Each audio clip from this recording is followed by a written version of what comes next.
Guys, I'm so close to finish this project. How is everyone doing today? Hope you're all having a wonderful day. My Spotify is completely frozen. Alright, there we go. Let's go! More purpose statements. Yeah, I opened the streaming to the wrong channel, so that's my bad. But hey, at least I didn't record anything over there, right?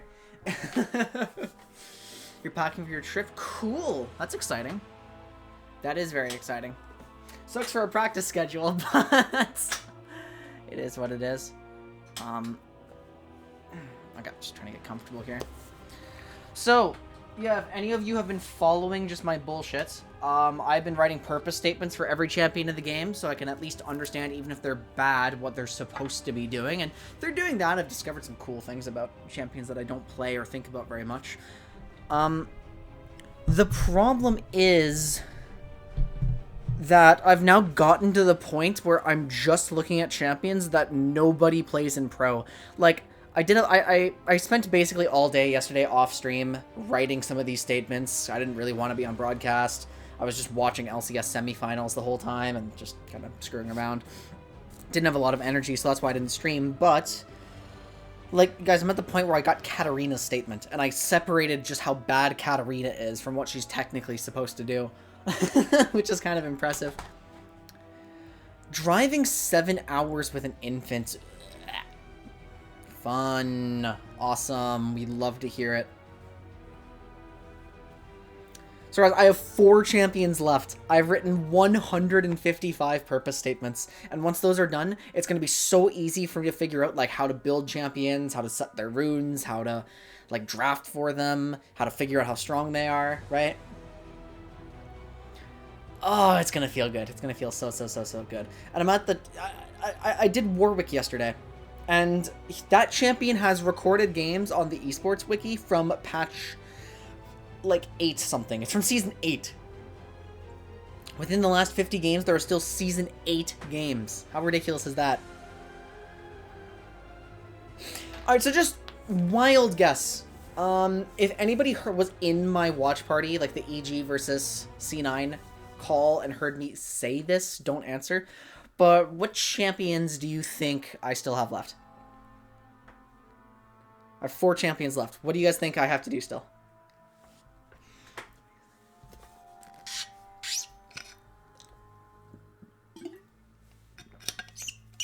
I've got Kassadin already.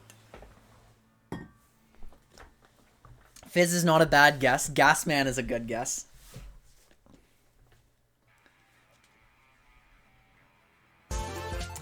Jack, thank you so much for the subscription. I really appreciate it. Welcome back to the Quindicate. Yeah, long time no see. It has been a while. Myself, I am pretty... Oh, Jesus Christ. Guys!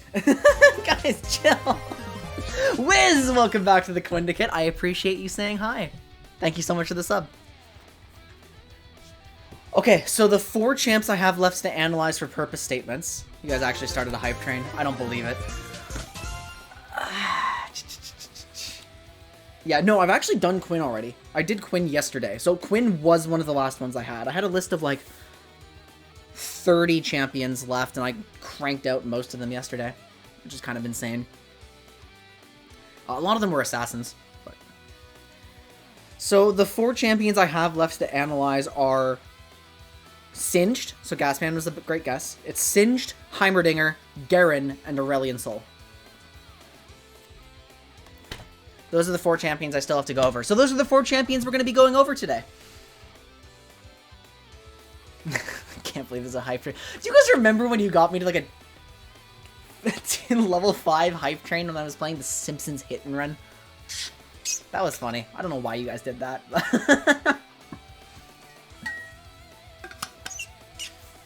I do, of course, appreciate it. We're at a level 2 hype train. Okay, well, I'm just going to leave that going. I was going to do Heimerdinger yesterday, which is why I have all of his tabs already open. But the problem with that is it hit like 5 o'clock in the morning, and I realized I hadn't eaten in like 12 hours, and I needed to sleep. So, I had to stop. But so we're going to keep doing the analysis stuff. For those of you who haven't been here in a while, content has changed like a little bit, so I'm just really doing research. We're just doing something with good vibes, right? Good vibes. So, fortunately for me, between Heimer and Aurelion Sol, like, two of the champions I have to do are mages. And mages are generally pretty easy to understand, unless you're, like, Azir. Azir took me a while. So... Now, I used to play Heimerdinger a lot. Back when we had the LAN accounts, I went on, like, a 10-game win streak on Heimerdinger 80 carry. And I've been seeing some weirdo nonsense. Now, as you can see, if I go to the esports stuff, you can still see patch 11.10 down here. You can still see a bunch of Hjarnan games, of course. Because Hjarnan is, like, the Heimerdinger guy. If you remember, like, season 9... Was it 8 or 9 G2 when Hjarnan was playing that constantly? So he's, like, a pretty good source for Heimerdinger. Hello, Karibo. You have some weirdos playing Heimerdinger support. That's an actual thing seeing play for some reason, and I don't understand why. I don't understand why people are pairing him with Veigar. I don't understand, like... Also, Gadget from DFM. Is he down here? If not, DFM hasn't had Gadget for a while. Yeah, I actually watch LJL at this point. That's how bad my sleep schedule is.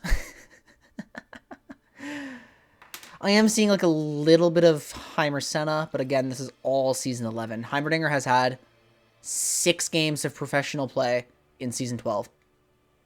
And that's it. Maybe for... no, they don't fit. Veigar wants to be solo AP, you're pairing him with this much magic damage, you're just 100% zone control, and they should be able to out-macro you, although even if they can't, like, your comp actually has pretty poor disengage, so I'm not surprised they lost this game. Yeah, Heimerdinger was 0-5-0 by the end of this game.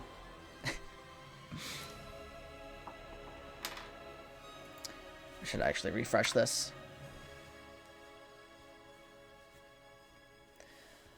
Okay. Jesus, who is maxing Q? That's...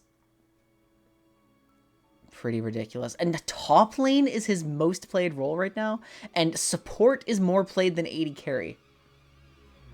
Tilt pick? I don't know. Maybe. Maybe this is just a Heimerdinger one trick and they don't... What level of play is Elite Series?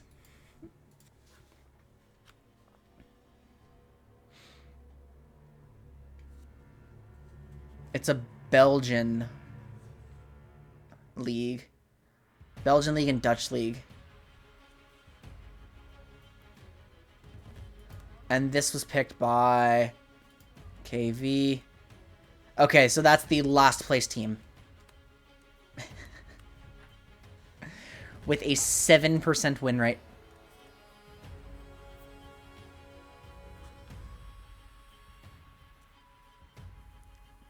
Ouch. Yeah, I'd imagine. Who is it against?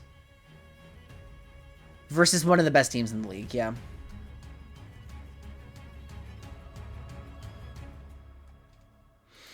Okay, so yeah, we're not gonna put too much stock into that one. I mean, when I think Heimerdinger, right? When I think Heimerdinger, it's supposed to be all about the turrets, but practically what you actually use is Alt E and then W. Like, that's realistically the combo. Like, you get some soft engagement. It's really, really unreliable initiation, but Heimerdinger can start stuff for his team with the ult grenade.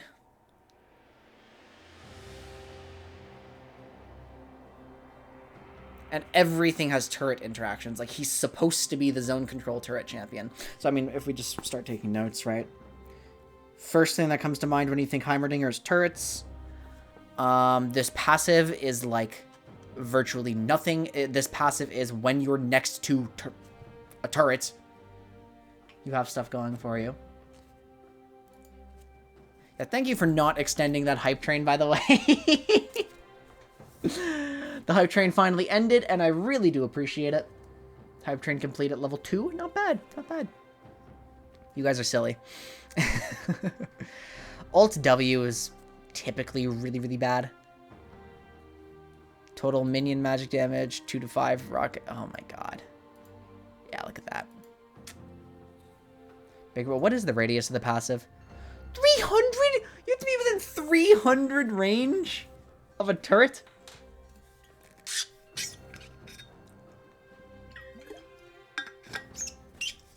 So that's like a complete non-factor. Yeah, and they shouldn't. They should be setting stuff up for their team. So we've got a champion who just, like, the entire purpose of Heimerdinger is to be annoying. Like, nobody actually likes fighting Heimerdinger.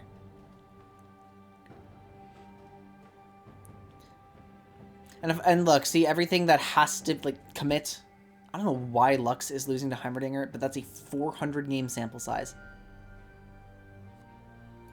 Tiny, tiny, tiny amount of games played.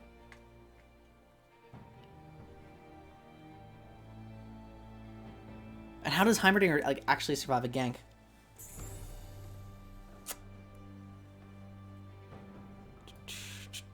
And this is...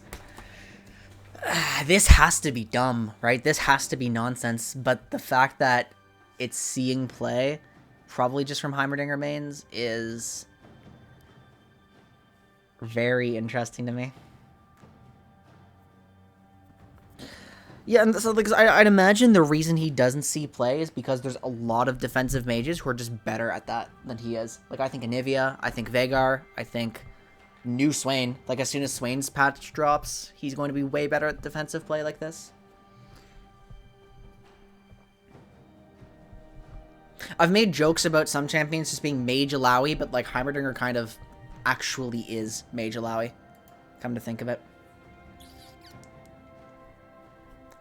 I don't like boiling something down to a cheese pick if I don't have to. Like, I think I kind of did for Warwick, but even Warwick could in the future have, like, extra value beyond cheese, which is why we're supposed to understand the champions outside of their power level. So I can't just write off Heimerdinger because he's...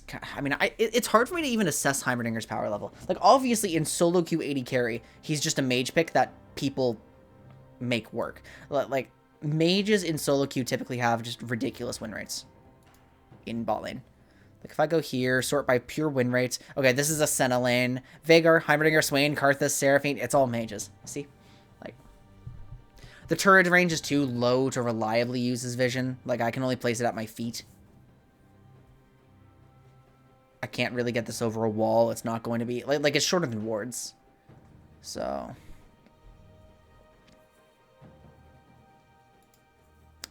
I'm curious to kind of just watch him. Should we just jump straight into that? Like, find a Yarn and win? What's he getting played into? This is into Ezreal Seraphine. Like, when I look at this comp, guys, I don't see something that's just going to run into me. When I see the Nocturne and the Akali and the Kaisa, like, of course, this makes a lot more sense this time.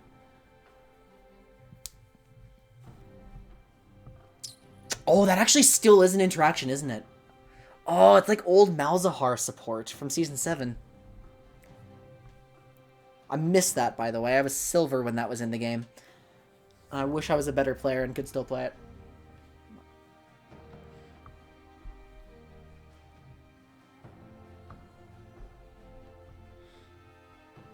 I knew nothing about the game back then.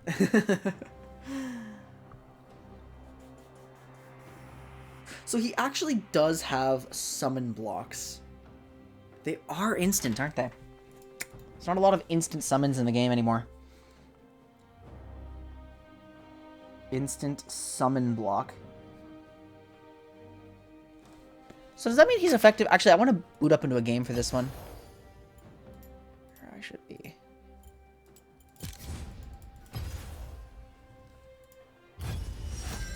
Don't really care about the runes or the summoner spells. I'll leave it on Smite. I was testing like a Graves clear. Indeed, a wise choice.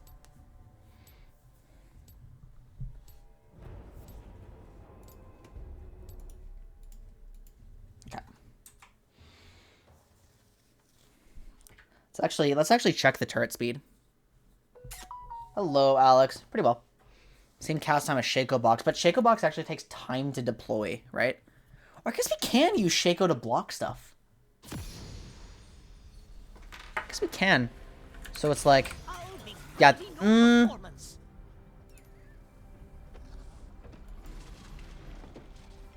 Okay, if I walk right up to the turret range, how long until it detects the turret? It's pretty fast.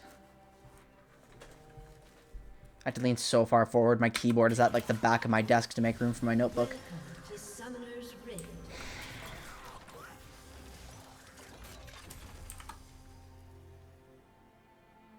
That actually doesn't work with the...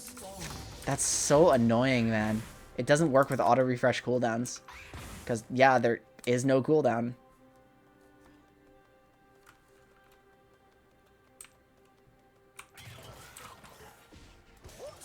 So I guess that is the value of Heimerdinger. Like, granted, this range is still piss poor. So you've got, like, you know, spread, harass. You only need to hit one of the rockets, so you usually throw it like this, like kind of close to yourself. Draconic enzymes, highly flammable. I guess that is some extra value. And then W max into Q max. Okay, so these are instant bodies. The grenade is longer range than you'd expect, but it's not fast at all. So, like, it's fast if they're in your space, but, like, it's actually pretty alright. Leaves you pretty defenseless if you whiff, your mana's bad. And then, like, turret, ult turret obviously stops people from just getting in my face. If somebody's diving onto me, it's useful. The ult grenade is good initiation, like it closes off chokes like this.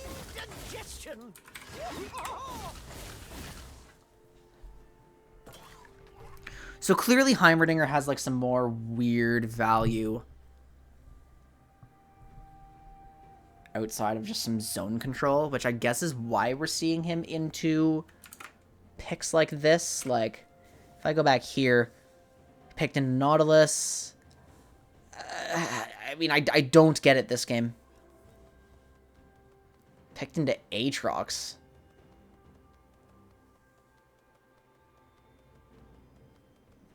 What is that noise?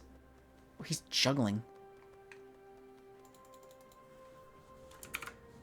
Sure, it blocks. Like, you don't get CC'd.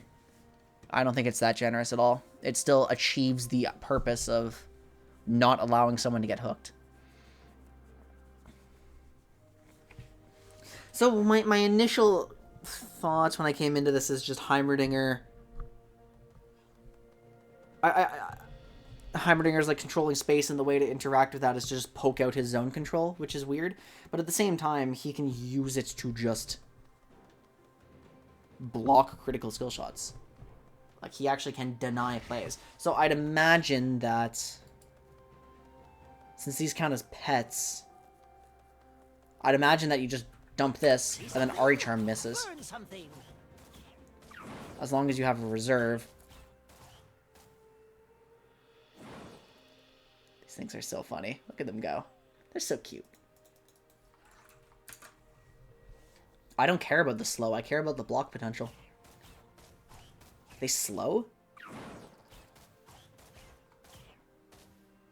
This thing slows? I don't see any indicator that it does.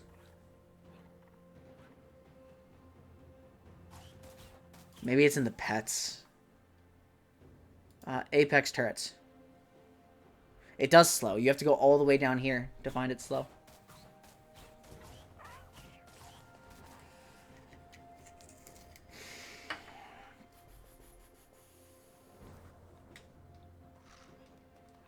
And then you, what about the beams?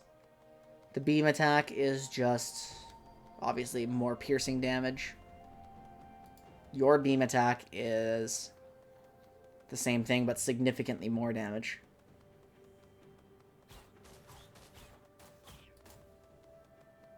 Okay. I think we can close out of this. So there's a little more weirdo nuance to him than just I control space. He has some zone control properties. He has some poke properties. Like, the poke is not bad.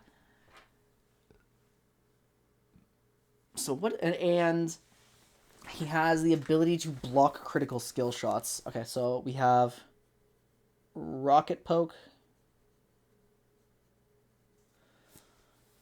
We have Unreliable Initiation.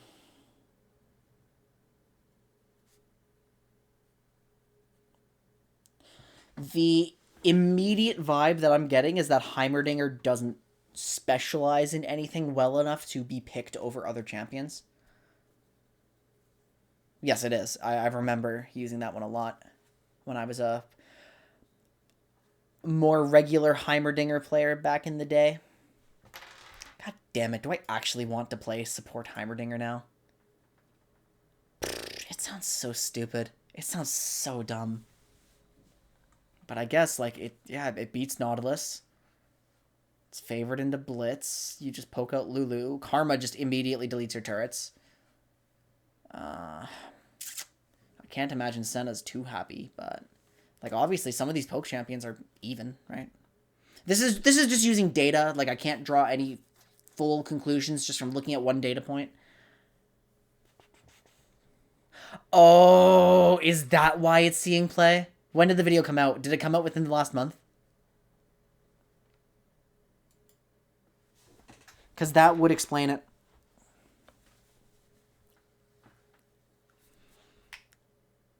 A year ago.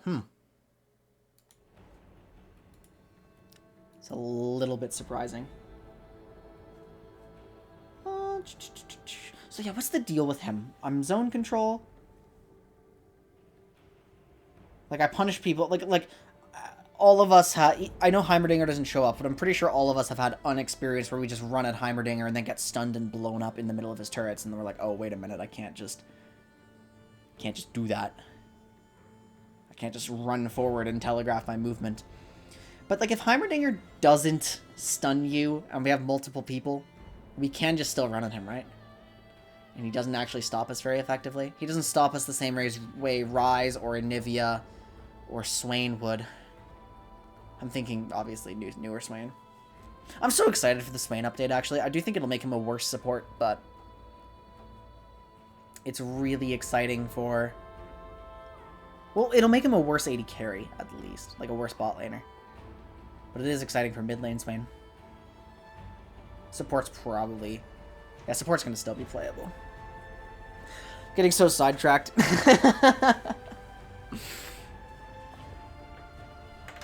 I guess I do just want to watch Heimerdinger play, and it doesn't matter if it's like super in date, because well, yeah, I want to see specifically this game where it just seems like a bad idea to pick Heimerdinger with what I understand about him.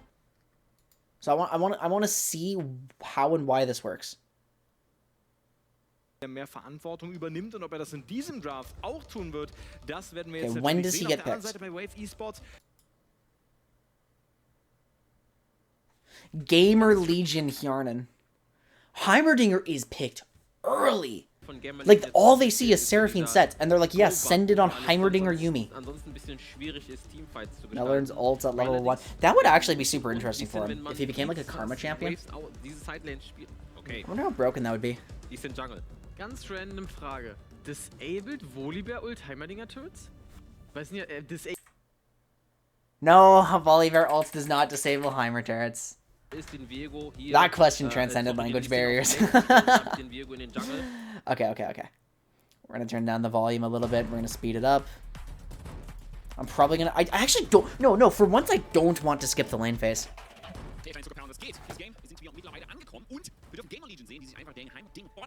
Maxime, isn't this guy a German streamer?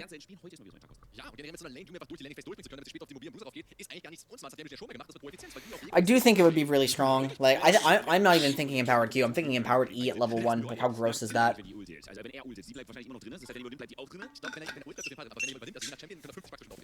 dodgeable, but it's fast. Okay, yeah, let's see the game, please. I need to see Gamer Legion Hjarnan take on Wave. They're running Viego top. This is probably when lane Viego was like really good.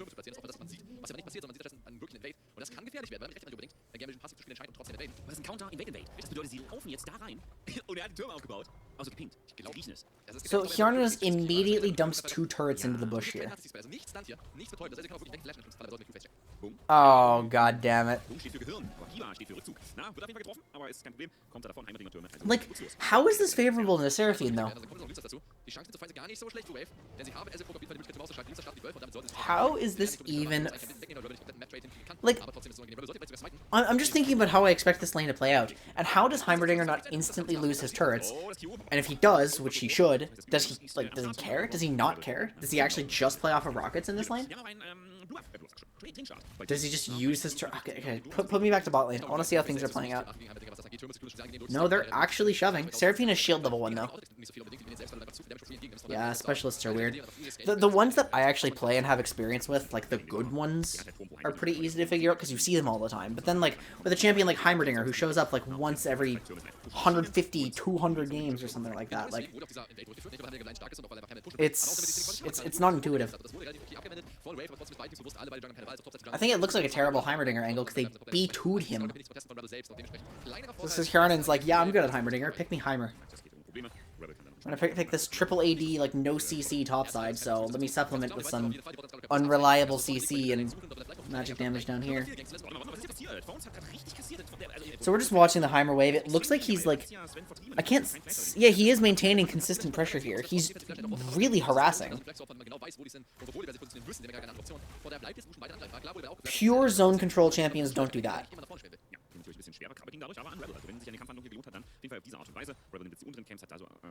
Like, they don't have nearly that much poke. I don't get to classify Heimerdinger as an artillery mage. Pops the Lowy top. Yeah, good luck playing the macro game with that team.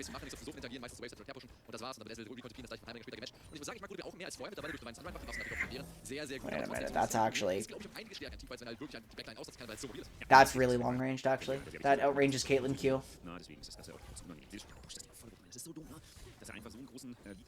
1325.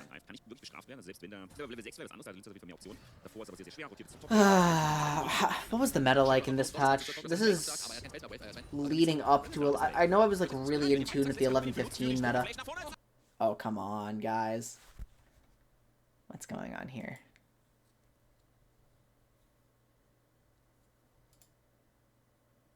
This is depressing. No. You missed the Draven Alawi. That was funny, and I never got the chance to play it. Which kind of sucks.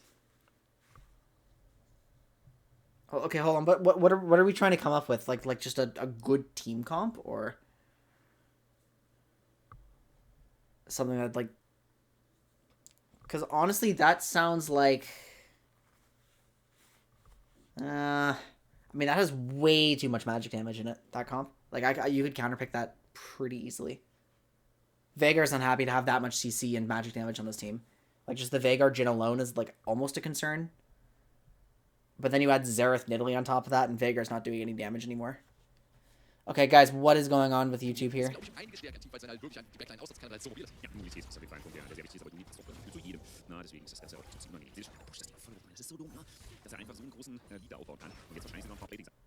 The audio is not synced anymore. Hello? Kann ich wirklich bestraft werden, also selbst wenn da... Ich glaube, Level 6 vielleicht was anderes, da hat Linzer auf jeden Fall mehr... We're reloading. Mehr Verantwortung übernimmt und ob das in diesem I'm back to champ select. Because my link had a timestamp in it. Okay. Hopefully things are good this time. I don't know what's going on. I need to replace Chrome. I've been having more and more problems with it lately. It just does things like that. The only reason I haven't done it yet is because I'm too lazy to log back into everything. Yeah.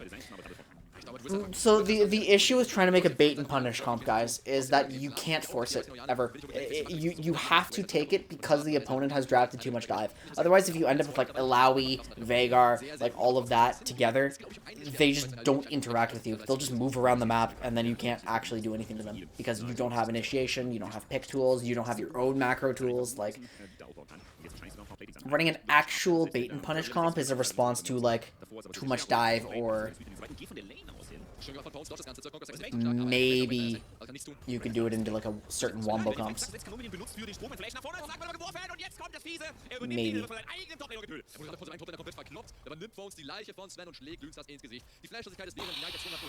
Now, what I'm curious about, because I can't watch the bot lane directly, is if Heimerdinger is just...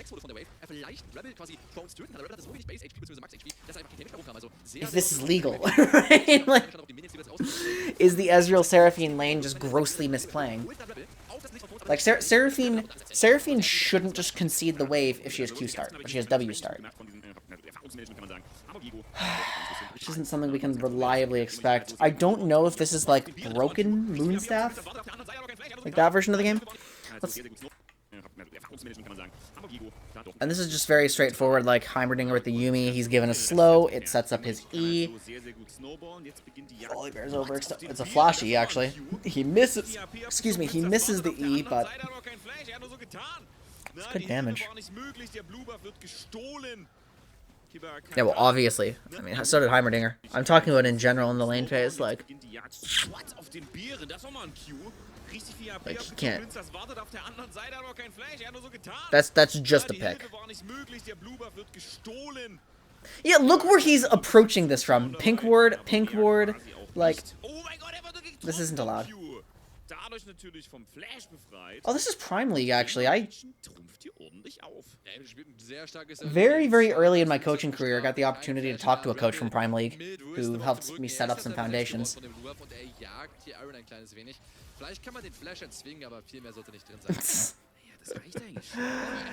Yeah, but maybe, but like if you're drafting just assuming like, oh, they're gonna be bad into Heimerdinger, like their players are bad, like it's so disrespectful. You can't do that.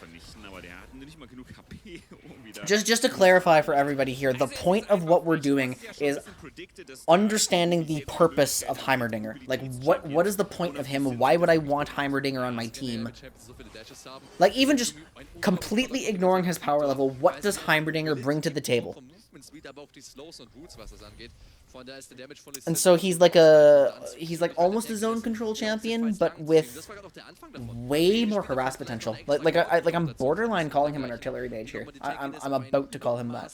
Because like, let's actually, I assume nothing's gonna happen for a moment, right? Let's go compare some values. So we have a 1325 rocket, right? Let's pull up actual artillery mages. Let's take a look at Ziggs. So Ziggs Q range is 850, but then bounces to 1400, so actually it's only 75 shorter than Ziggs Q. Xerath Q is expected to be like one of the longest, so let's go take a look at him. Remember the range of that.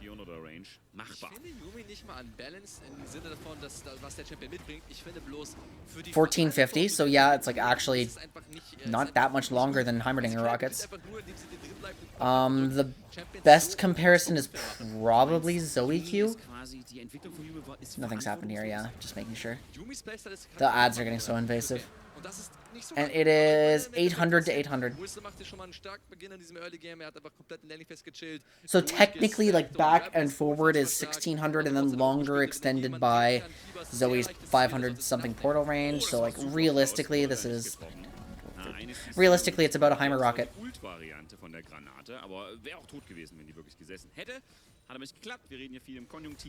That's actually really interesting. If you still want to play Yordle. Has anyone else's Twitch been weird today? I watched... No, I haven't been on Twitch today. The spell proc machine. Can we really define a champion just by their items? Because I don't pick Heimerdinger in my... Yeah, no, I don't pick Heimerdinger because I'm like, oh, I gotta really proc these spell effects. There's Heimerdinger. I mean, what even counts as a specialist? I'm trying to remember. Because a lot of them can be, like, boiled down. Ziggs is an artillery mage. Poppy is pretty obvious, like Warden. Teemo's a weirdo, so Teemo's probably a specialist. Teemo's an anti-carry. Gnar and Kennen, I guess they do count. I guess they're both, like, weirdos. Yeah. I'd forgotten about them. Because Gnar's like a marksman. Healing. So, and then der a Herald, Vanguard. der kann nun doch gemacht werden. Nünz hat hier Or a sehr, sehr viel diver. Zeit verbraucht. Es wird Timo's a terrorist. ich glaube, das Rebel zu spät. Timo uses chemical warfare. Okay, so yeah, Heimerdinger has, like... Heimerdinger's way more of an artillery champ than I realized. Phones muss ich zurückziehen, ultet defensiv. So now, if I'm going to say that's accurate, and I'm going to perceive him from the angle of an artillery mage. Key turret now procs on hit effects. Do you want Nashor's Heimerdinger? Because that's how you get Nashor's Heimerdinger.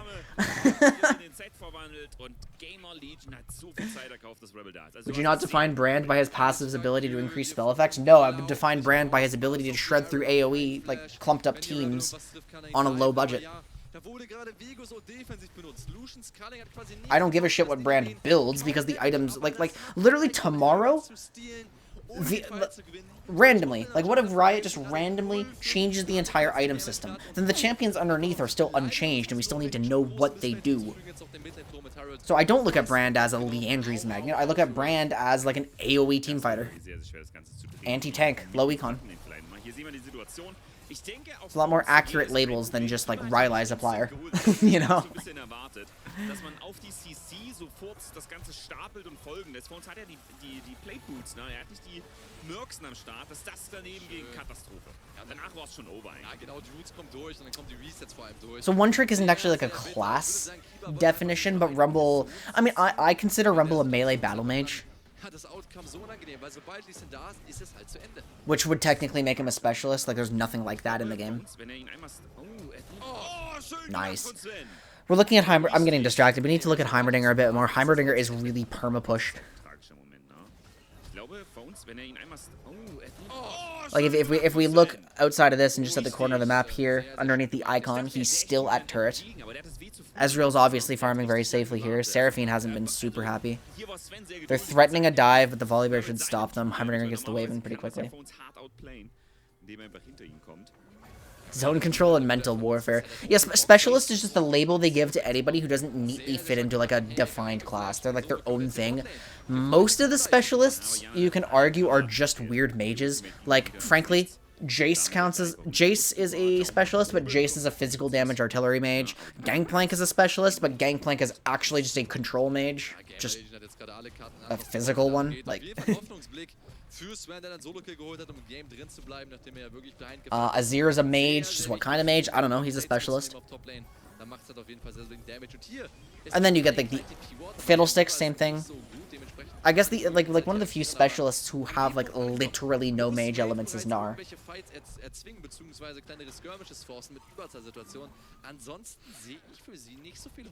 So like basically the only reason specialists tend to be about zone control is because they just made like a bunch of champs like that and then realized they had no classification because all of them are just too different. So. Laning versus GP is a minigame. True! Oh, there's a conversation in my learning and optimization channel that I never actually answered that I should get to, where someone was asking about, like, Quick Blade's Gangplank. I think it got resolved, but I didn't actually read it properly, so I should have addressed that a little bit.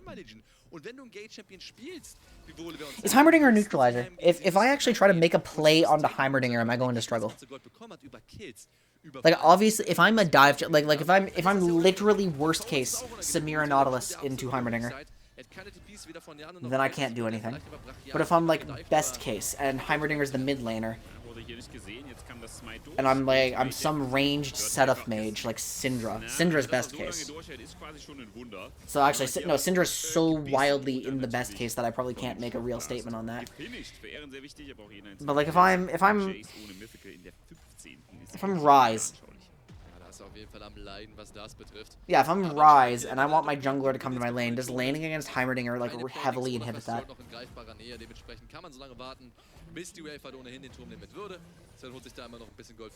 It's annoying to dive that bastard and live. Yeah, but it's like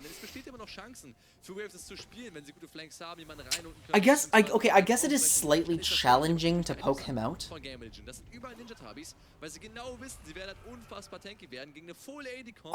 I remember doing exactly that, Jack.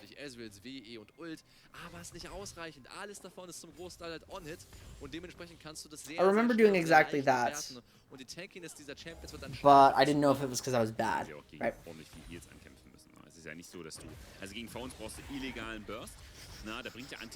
And yeah, Heimerdinger is... I mean, you have a Yuumi on your team, right? So if you have at any point like a mage bot lane who's just okay to neutralize and unlock the support, you're happy with that. I'm thinking of Heimer top too. So Karibo's own experience says that diving Heimerdinger is a bad idea. My experience says that diving Heimerdinger is a bad idea. This game is demonstrating that it's not always possible for poke to generate a lead, but this is a lane that... I mean, Seraphine should really compensate for Ezreal's wave clear. That's the thing. Ryze does clean turrets with EQ, but he shouldn't if they're spaced out properly. He should only be able to take out one at a time. Muss einfach akzeptieren, dass er ein bisschen was abgeben muss, denn wir sehen, ne, Bot mit den Turm aufgegeben, das gleiche gilt für Waves, Turm auf Top-Lane, das ist also ein ganz normaler Trade. Minions werden auch so ziemlich getradet, kein Drake ist da, von daher fühlt sich da beide Teams aktuell relativ wohl, das ist eigentlich nicht, was du willst. Okay, I think the issue is, like, I think we're starting to get to what's happening here. This, I forgot about this combo, when you drop an ult turret underneath a cannon minion, I forgot about that. Yeah, like, that's actually... Oh, my Heimer 1-for-all where we just blitzed down turrets.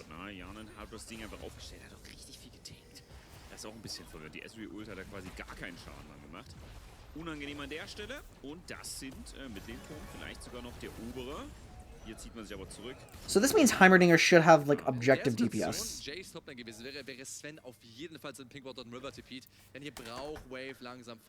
Smart fella. Der Herald-Fight, der wird nicht passieren, ist aber ausgeschlossen. Vigo Wave pusht die Wave-Bot dann auch raus auf allen 3 Lanes of Game. These turrets are spelled. That is a high-risk strategy, guys. That is a really high-risk strategy. Die Optionen gleiten Wave ein bisschen durch die Finger und wenn sie jetzt Skirmishes nehmen gegen diesen Sim mit Yuumi drauf, der in allen 5 Kills beteiligt ist, dann wird das unangenehm. Generell, Rebel war in allen Games von Gamevision bis jetzt der unglaublich wichtige Schlüsselspieler. When I get late enough into the game, maybe I should watch a Heimerdinger loss. I actually want to watch Heimer lose. Ja, das ist halt so. Ja, das ist und die Yuumi-Spieler gewinnen ja beim MVP-Voting aktuell. Ja, aber ich glaube, das liegt an... I want to watch Heimer lose. We should like speed through a lot of this game because I now that I've seen the lane phase and I've kind of remembered how Heimerdinger works because I haven't seen him in like 13 billion years. I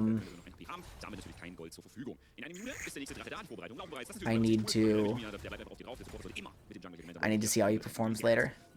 Zhonya's makes sense. Zhonya's kind of just leans into his anti-dive.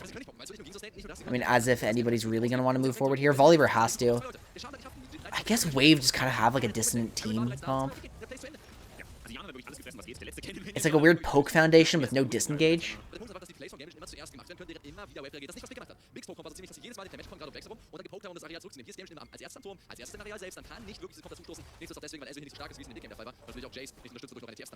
And it's so weird to see Viego top without a team built entirely around him. Like, I completely forgot about that. This was early into Viego's life cycle, I think.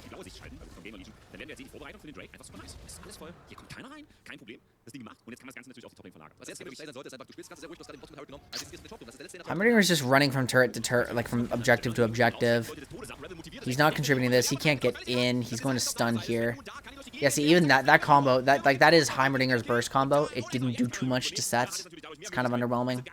But it is set, like, if we want to give some benefit of the doubt.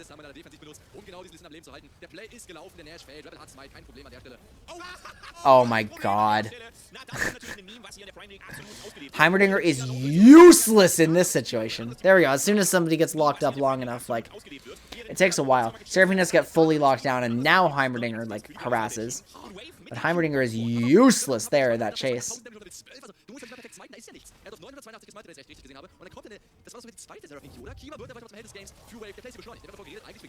I think, looking at his solo queue stats, I understand why they're hesitant to buff Heimerdinger.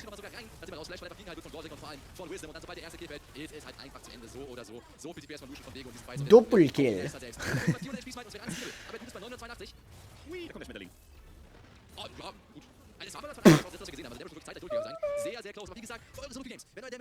No way. That is a Moonstone Seraphine, guys. Aber er hat das tatsächlich, weil er ja, das ist viel schlimmer, das ist Seraphine. Ja, eben von Sport. Also war ja low, ne? Also das ist grausam, Leute. Aber grausam witzig in dem Moment, für den man die wahrscheinlich auch belächelt. Ich glaube, das endet fast nicht alle Spielsituationen. Das war sogar sehr, sehr viel Kohle, die an Wave gegangen ist. I have to take a note, like, neutralizer, question mark? Like, is this just an artillery anti-carry?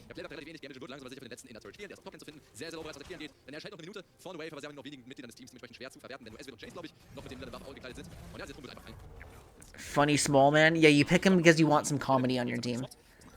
That's definitely... That's how it be. Wait, hold on. I'm zoning the hell out. Where is Hjarnan? Okay, he's around here. I don't have my pen tool open.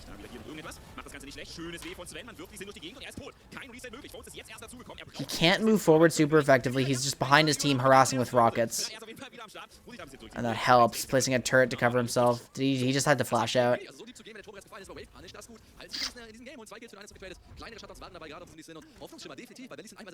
It's like, the problem with these champions that only one tricks play is it's actually so hard to get an assessment of their power.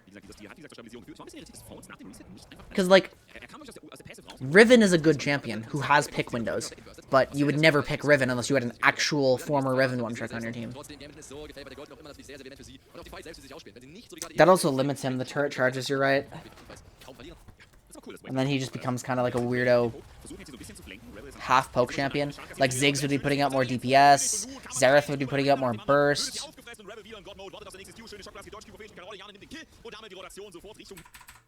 I'm looking at my notes for that one. Heimerdinger has 2 turret charges. He gets the bomb. He punishes Set for moving forward. He has a turret. He's just walking behind his team. Rockets. Whee! Yeah. He's a 2-button Thomas.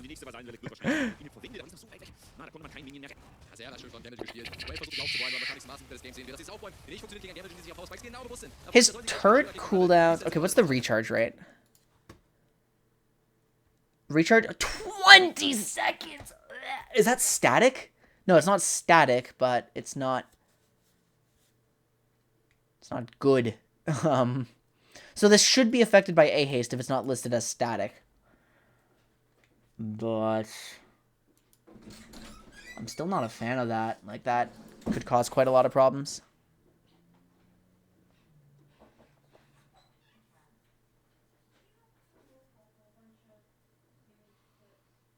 Oh, you mean where it just gives him the ability back up?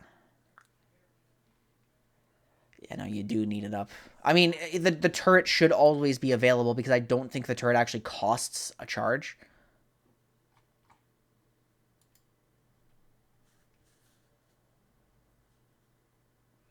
Magic resist based on level, attack speed. Yeah, imagine if these scaled off of Heimer's attack speed.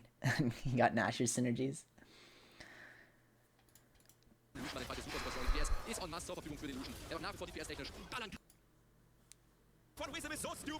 Yeah, game's just over here. Okay. Let's find a Heimerdinger loss. Like a recent Heimerdinger bot lane or top lane defeat. It wouldn't hurt. This looks like they intended to play Nasus top and then, like, swapped for matchup. Heimerdinger fed his ass off in this game. This looks like a stomp. I want something that's, like,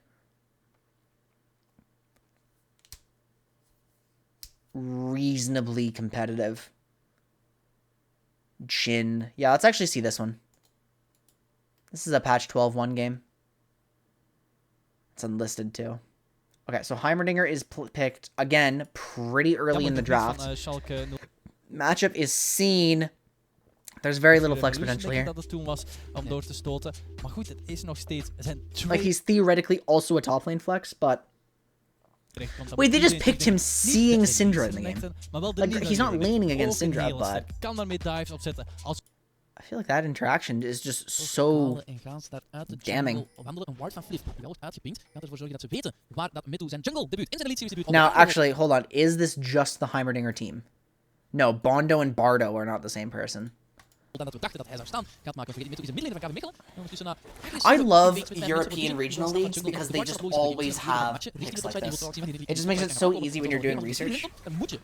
Because you'll always have footage, like somebody picked it in the European regional league. Dit overgaan lijkt in de eerste trade. Ze heeft een klein voordeel tegen namelijk extra stack nog op de crush die we nu zal gaan gebruiken. Dus dat is volledig So this is a team de that... eerste extra trade uitkomt. Dan in de botlane, Parsons van level 1 Bardo. Die vindt de engage van level 2 wordt aangetikt. Yeah. Zoeken voor de engage sliver. There's some nice synergy with Leona, like he has good follow-up. Einde van die trade. Heel mooi gespeeld ook nog wel van de botlane van Einskot. En inderdaad level 2 eerst voor Bardo. Was this around the same time? Yeah, this was before his package nerf.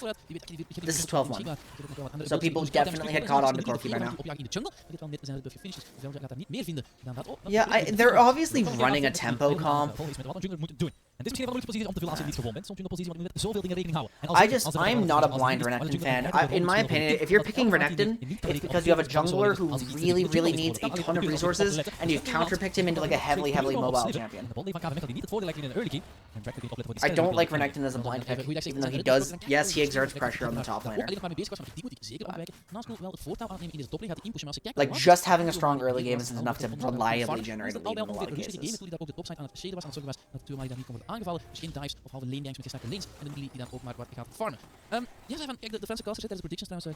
HP Renekton support. No Lizard Wizard. No Lizard Wizard. We don't do that here.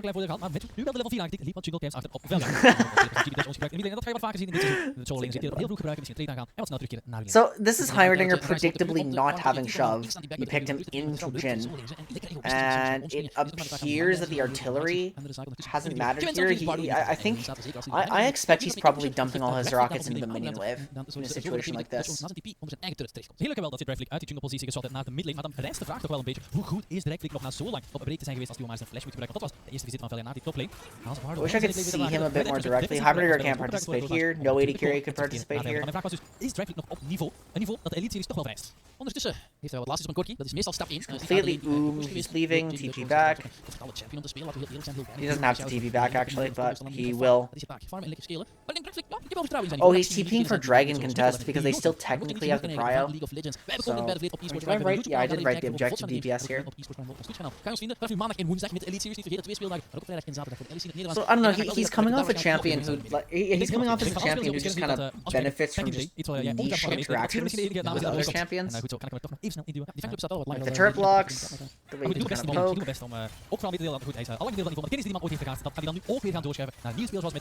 Defensive, like zone control, kind of artillery mage sort of thing. Oh, they have drawings of all the players. Look at that. That's awesome. Eerste al in de top lane. De stun is al gebruikt, dus de speler van Velia gaan die landen. Maar geen flash van Tuamari wordt gegankt. En dan is het een aantal die kijkt voor de kill. Maar Tuamari die als eerste damage terug op Velia. En dat is niet zomaar een makkelijke 2v1 geworden. Maar ondertussen gaat met zich ook aan het front voegen. Kan Tuamari nog even in. Dit is een first blood voor Velia. En dit is wat ik bedoelde met Tuamari heeft comfort op. En weet ook heel goed daar damage mee aan te pompen. Weet bijna Velia te verrassen. Moet zijn flash investeren. Heimer takes another recall. He's predictably going. I mean, I don't think I need to see the lane phase, right? I think we skip past like some mid game so we don't waste our time here. We get ourselves 14 minutes. Has lane phase ended? No, it has not. It's about to. Nah, I don't even know if it's about to. The mid bot turret's a little damaged. Mid turret looks pretty intact. And we're buffering again. God, I love Chrome. Oh, Matthew moet opletten. Met een hele snelle engage weer op de plaats doen.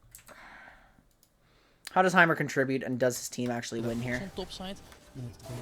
We drop A turret. Yeah, no, Heimer's zone control actually kind of sucks. Like, nobody's being threatened by this turret. And now that there's actually a turret line, nobody's gonna walk right there, but it's also kind of just trivial to remove that, and Heimerdinger is forced to move around often. Het ziet er allemaal niet zo heel goed uit voor KV Mechelen. Maar hij probeert nog wel wat hij kan, maar dat is een stun. Ja, 525 is piss poor. Genoeg om Tuamari ervan af te houden. Terwijl Bardo en Slivery aan het kijken zijn. Oh, als we scannen de week zelfs land op Bardo en die is iets like Zyroplans can get away with that, but that's because they serve a completely different purpose. Sliver and they're like 575 een creatieve oplossing proberen te zoeken. Dat zagen we KV Mechelen in het verleden vaak doen. Dus ik ben blij dat we dat blijven zien. Van hey, oké, we hebben de fight verloren. Jullie gaan waarschijnlijk voor de objectives spelen. Maar met 3 mensen gaan we toch proberen iets agressiever daar rond te positionen. Dat is een halve dit boost. Kalm. It's so weird. I'm so collectief sick of these een champions who goal look like they fill op one te niche and bouwen. then just do something completely different. Gebracht met het aantal You know what I kills. mean? Staan er gewoon met open they're ogen in. so En op het misleading. moment dat ik zin Okay, let's just jump forward and I'm Yes, watching Sol. Heimer's He's a Desert KDA. Dragon. He still hasn't meaningfully participated in Voor deze anything. Sol, want dat He is het still hasn't meaningfully participated in anything. This looks like something that he might be eigen involved tower, in. een overchase misschien van Okay, his Iron team Squad. gets fucked and Chemtech Soul! Oh my spelen van, god! wil je nog in leven blijven? Remember voor een Chemtech Soul, guys? Als carry loopt hij vooruit. Geen schrik met zijn package om mensen uit... You don't want that. I promise you, you don't misbruik want daar that. te krijgen. Maar hij krijgt er niet zo heel veel uit. En nu wordt KV Mechelen Okay, so teruggeduwd Heimerdinger door de has krokodil uit de top 3 lane. turrets available. Hopelijk vinden ze een opening, want als deze They're just Dragon kind of naar waiting. Iron He's not Squad able to gaat, drop dan vrees ik dat anything game yet. gedaan is. They're En not dat is de starting the eerste Drake. That would be speer die too much. raakt. En dan zie je Dragflick al half van zijn HP Kijk kwijt al zijn. de wars die ondertussen al in de Dragon What Pit is gezet going on zijn. here? Je mag niet zoveel spelen Heimerdinger vangen, gets wil je nog in completely leven separated blijven from- voor een What the fight die fuck? volgt. En dat heeft KV Mechelen moeten ondervinden. De Dragon is gestart. Tuamari komt eraan. This is Sol just blijft a op fight niemand. on Als engage a van hem op completely Sliver. Die gaat unnecessary niet amount of opgegaan flanks. omdat hij in de zone kreeg. The Maar one aan de turret andere did kant van de absolutely fight nothing to weet dissuade Flip al heel Rakan. snel de grootste carry van KV Mechelen waarschijnlijk. Maar Checks dat is out. Dragflick dood. Als ook Nazgul de kill weet te vinden op Bardo. En niemand Okay, but komt nobody tussen is going... Nazgul en So, zijn prooi. Als het topside van de fight gewonnen wordt. Als nu ook rond de Dragon klaarblijkelijk de I fight figured it out. lijkt Yeah. in het voordeel te gaan van Iron Squad. Sliver doet nog een moedige poging. Maar ook hij gaat niets kunnen. okay. So, basically the problem we have with Heimerdinger, guys, which also, like, should tie into a little bit of his purpose, is, Heimerdinger is just really, really, really good at neutralizing lanes. He exerts some engage threat onto you if you disrespect him. He's a decent poke champ. Like, he's got good harass. You can't really dive onto him too early in the game. So great, like, artillery zone control neutralizer, which is absolutely annoying. But then as the game goes on, like, Heimerdinger just exerts less and less threats because his poke becomes less reliable and his zone control becomes easier to shrug off from the front line. And you will still eat a lot of punishment if he lands, like, his full combo on you. But that full combo requires you to move in. So I guess we can formally classify him as a neutralizer. And I definitely see, like, I obviously see the potential of Heimerdinger, but I also see why people just aren't really playing him right now. Omdraaien in deze Because fight. it's so... I mean, look, this is an ult turret over here. I don't even know why the ult turret is placed. It's placed to peel Renekton off. But look at Renekton just shrugging off that ult turret. Gaat niets kunnen omdraaien in deze fight als Bench toch nog de excellent pops hysterics, engage vindt op Tuamari en Tuamari nog he niet doesn't volledig care. klaar is.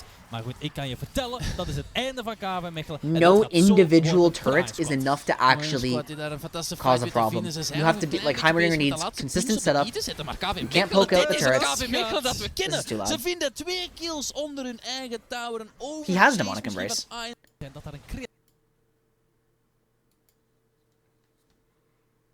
The Heimerdinger does have demonic embrace, and Renekton still doesn't care because, like, demonic embrace damage is just lowered on AP champs. Is this- Of ze ook nog iets te gaan. No, I'm thinking season 11 when demonic embrace was like giga Ze hebben broken. wel al on enkele turrets op mages te pakken, maar ook op de when I botside. played AP Is Misfortune het support, nu aan Nazgul om and die it was actually te pushen. good. Heeft daar ook de turret gevonden. En, onze excuses nog altijd voor de Baron Powerplay. Het ziet er heel slecht uit, maar je moet 1500 erbij tellen en dan wordt het allemaal net dat ietsje minder. Okay, I'm pretty satisfied with that actually.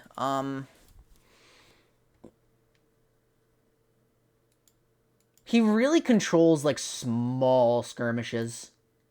Like, small skirmishes.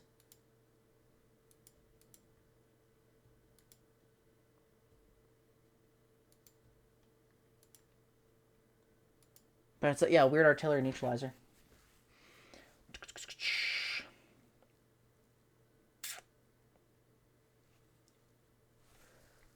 I mean, also, just what's the state of this game before I kind of, like, write that off?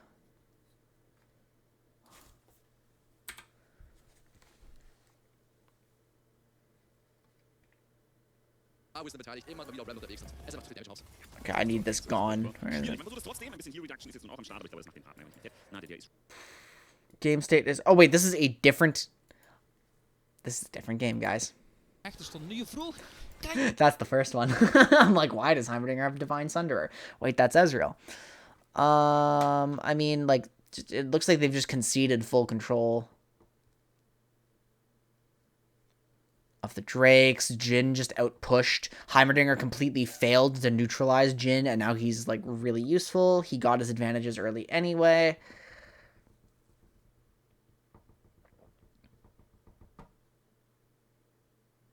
Yeah, that's the point. I'm formally classifying him as a neutralizer.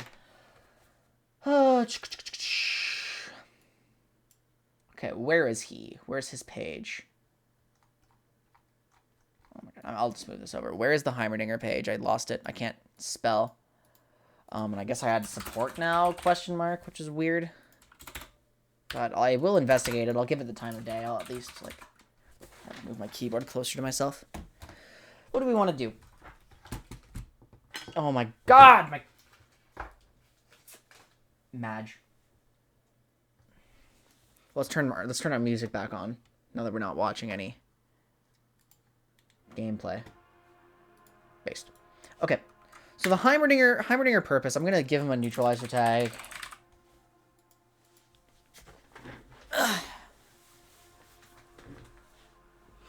So what did I write? The first thing you think of when you think Heimerdinger is the turrets, but that's not really all of his purpose. Need to run it down with a few games. I'm not gonna play any games today. If I do end up playing games, it's gonna be like Clash for practice with my team. I can always tell, like my tilt cycles kind of like ebb and flow a little bit, but also if I do play him later, I can come back and refine this purpose statement, right? So you think turrets, he's got some summon blocks, he's got rocket poke, so he's kind of like a artillery champion. He's got some unreliable initiation. He's good at blitzing turrets. He has good objective DPS. He's a neutralizer. The problem is, though, like, he has all of those things, but all of them are only kind of, like, okay. He's like a jack of all trades that kind of, like, shuts down what you want to do and doesn't necessarily advance win cons of his own, like, by himself. So you would really need, like, a win con on the other side of the map and a defensive reason to pick Heimerdinger. So...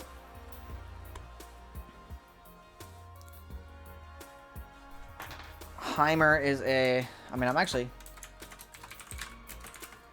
a semi-defensive artillery neutralizer who, how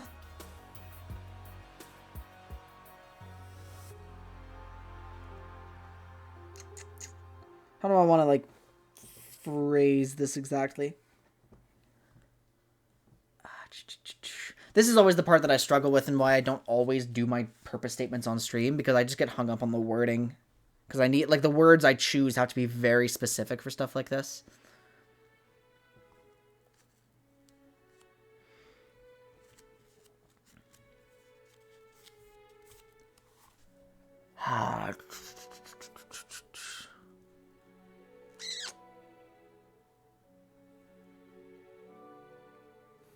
I mean, he does a lot of everything, but not all of it great. Writing a thesis statement for college, that's pretty much what we're doing here.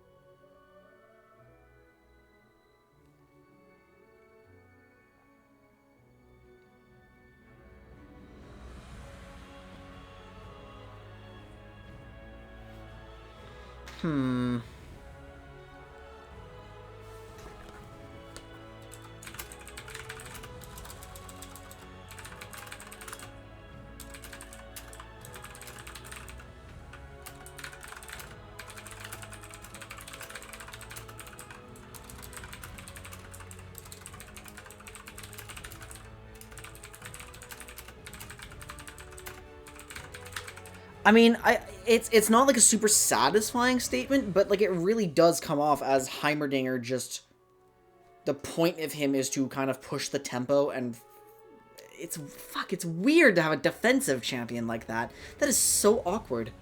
That is so awkward.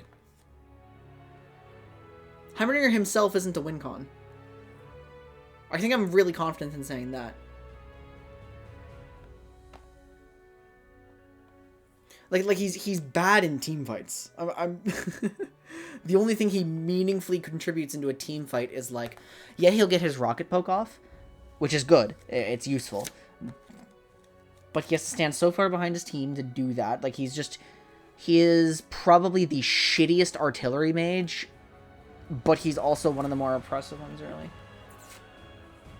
Well, if you're using Heimerdinger top lane, he prevents the enemy from cross-mapping up there by making it really punishing to dive him. If you're playing Heimerdinger bot or support, he just kind of chokes out the enemy bot lane and lets you advance a top lane win con. If we're playing Heimer mid, that's my problem. Like, actually, am I going to see a single Heimerdinger mid game? If I go here, I'll close this. You, and you. Am I going to see a single Heimerdinger mid game? Bot. Okay, there's 3. And they actually are all wins. This is an aggro lane into Kassadin. This is LeBlanc Lee Sin, so he's like, nope, you're not killing me. My Viego's going ahead. My Ezra, that's not really a win con down here. I mean, weirder things do happen, and you often see teams drafting champions outside of, like, optimal conditions because players have preferences. And maybe the Heimer player in, like, these games is just like, yeah, I think I can really do a lot of work on Heimerdinger in this game. Because you'll see, this is, like, the same player in 2 games. Is this a real purpose statement? Heimer is a I just wrote Heimer. I need to... Heimerdinger is a semi-defensive artillery neutralizer, whose early shove and zone control prevents enemies from making reliable plays onto him, allowing for win conditions to be advanced elsewhere. I mean, that just defines what a neutralizer is, not really what Heimerdinger is.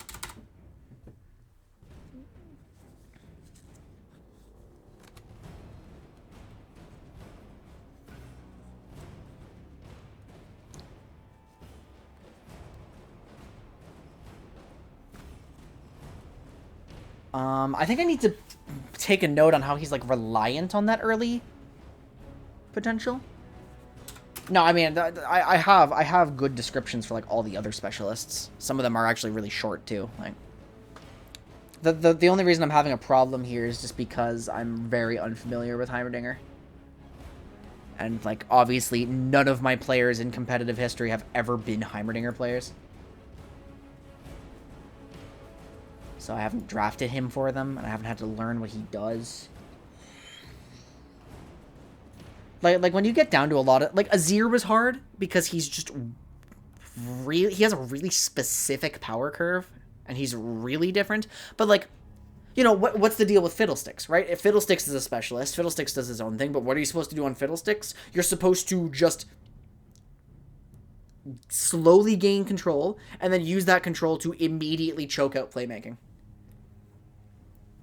Because as soon as anybody does anything, just Crowstorm. And that's straightforward, right? That's really obvious. Hey, Gilroy, it's good to see you. But who relies on... Actually...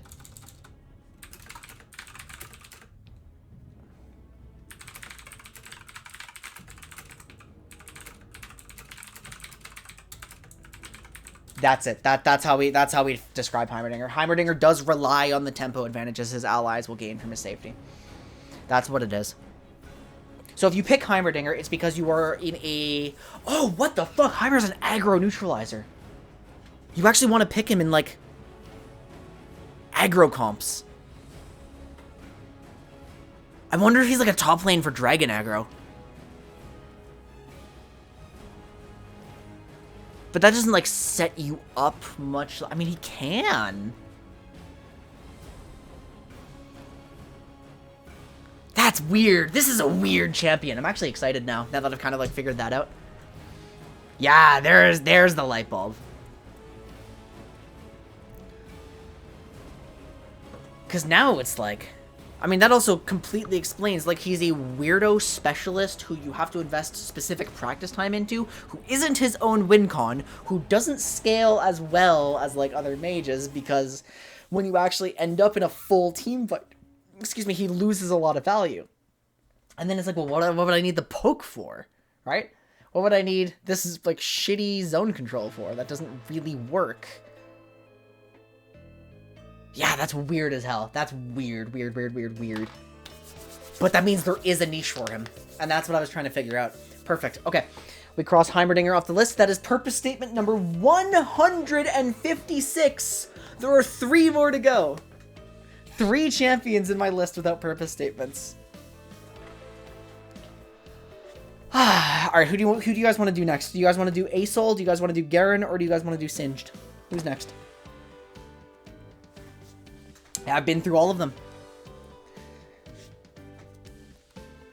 There's 159 champions in this game, and I've almost analyzed them all on a surface level, and then once I have the purpose statements, it's so much easier to go back and write proper power statements. It's so much easier to figure out their itemization and how you're supposed to be playing them and drafting with them. It's just... We want to do Gasman? Alright, let's do Gasman. I preemptively erased my cringe bad purpose statements from preseason. Okay, so... Asol, okay, we'll do... I saw the Gasman first. We're gonna do them all today anyway, so I'll just do Gasman first. Singed is a fucking weirdo, so let's go. Now, I want you guys to understand this one might be hard for me because this is one of the few champions in League of Legends I have played 0 games of. There are almost no champions in the game that I've never played, but Singed is one of them. You got the ult, like the big steroid ult, you got the gas, you got the flip, you got the glue trick. He does, like, he's a very, very obvious presence when he's in your games. Right? He zooms around, he causes mayhem, he gets in your face. But the thing that I always struggle with is, like, what makes this valuable? Right? We had the one game, if I go to Singed match history, he's played a shocking amount of times, like, more than I expected. Concept just plays... Concept's name shows up constantly when I'm looking up weird top laners. Like, he plays just the strangest picks in Academy. And he's played him multiple times. And here is the Lehen's Singed support game, like when Gen G picked this and won with it. This is a Singed mid... Okay, guys, you want to see the weirdest thing in the game? Look at this stat. Singed mid win rate. What is this?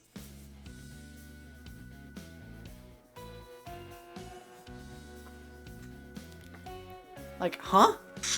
That makes no sense.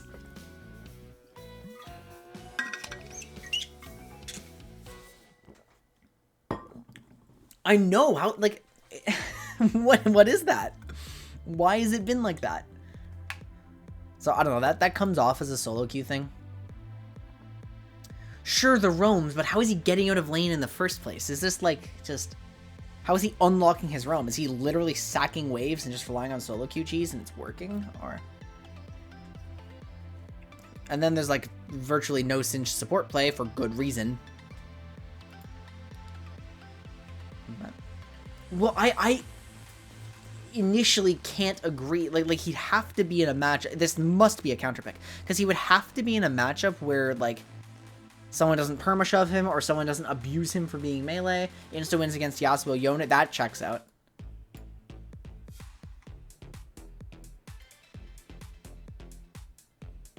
Yeah, Lissandra can't keep him locked down. I mean, these are good win rates against everyone, but you'd have to figure... I don't really care to figure out specifically Singed mid right now. The actual thing that we need to worry about is just, like, what is Singed? Why do I want him on my team? Because we finally figured out Heimerdinger, which took a while, because he's weird. He just stacks waves and roams. I mean, you're in the highest wave clear lane in the game, though, if you omit.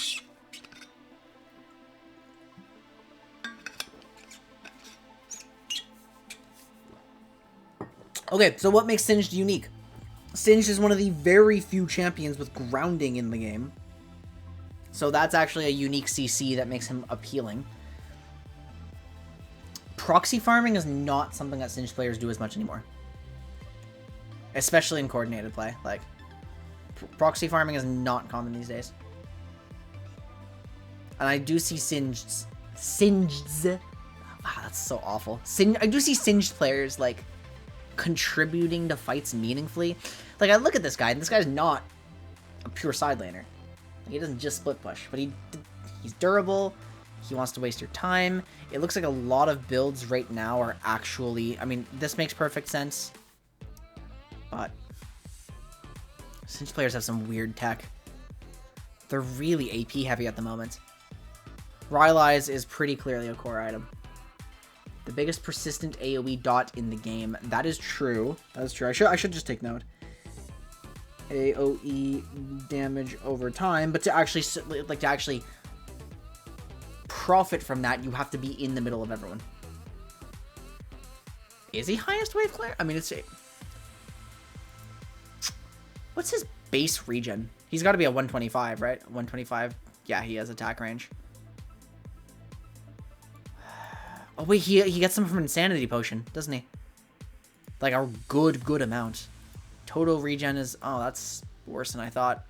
But the bonus stats, he gains 30, 60, 90, AP, armor, MR... Wow. And then the Grievous Wounds is valuable, too.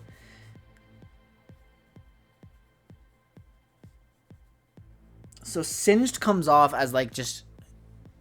weird utility. Like that's that he is a giant stat ball. He runs fast. Fling. I remember when they had to nerf Singed. Like they actually nerfed his fling. And by a lot, actually.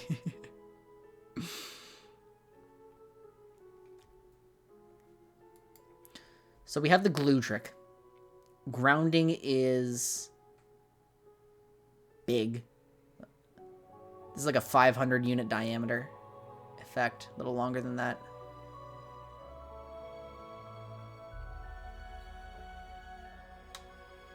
So let's just like check Singed's pick conditions. What is he picked into? Mobility, mobility, mobility. Hack Room can't ult. Mobility here. There's nothing here. Like you're direct... Okay, but there's an Aurelia in the game. An Aurelia who must win because they have this comp with Soraka, Karma, Plot.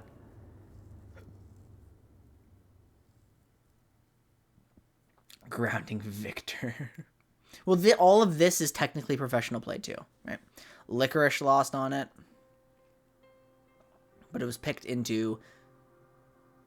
I mean, what's the value? Oh, this is Singed mid. What is the value into Mordekaiser?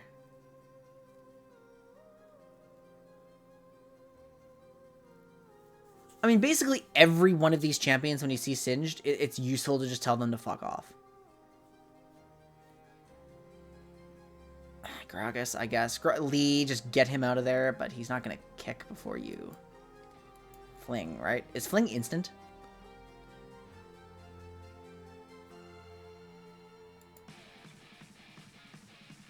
Lee Sin, Aurelia, Ziggs, Bard. I mean, against Lee Sin, Aurelia, yes.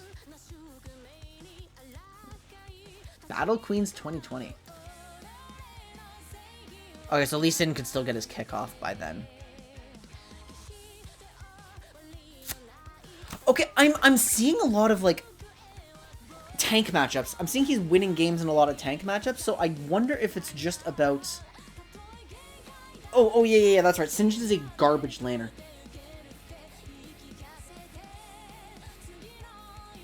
Which is why proxying started in the first place.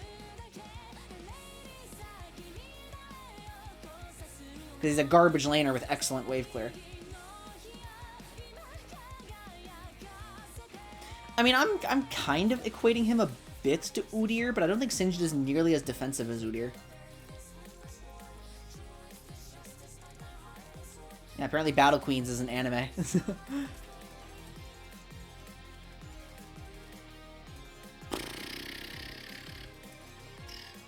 This is just they swapped their players, I guarantee it. Look at all the champions in their order. Someone entered it wrong. Second win taste of... But you don't want... But if you're interacting, you're not trying to come out on top of that. You're just trying to... You're just trying to stop them from getting a free lane, I think. So, like, when I'm interested how this Singed Gnar works. So you're a garbage laner, but you won't die in lane. Yeah, we've got the weirdos left. That's why they're last.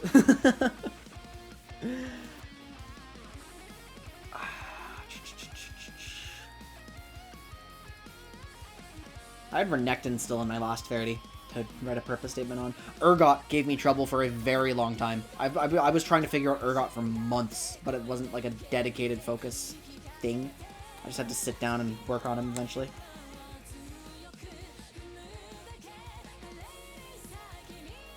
I'm a creep. Very infrequent picks. Okay, what do I have VODs for? I have a VOD here. I have a VOD from console. Let's watch this one. Get a 10% cashback welcome bonus, including gas. I love with the ads. I CIBC love ads. Dividend Visa Infinite card. So why is my ad blocker not on? I'm not supporting Riot really from these ads. Snack bold. Snack crisp. I've said I leave my ad blocker off to support creators, but this is not like a creator that needs supporting. Okay, so predictably it's going to be a last pick Singed. And it's going to be, yeah, into every champion is actually going to be meaningfully affected by grounding. I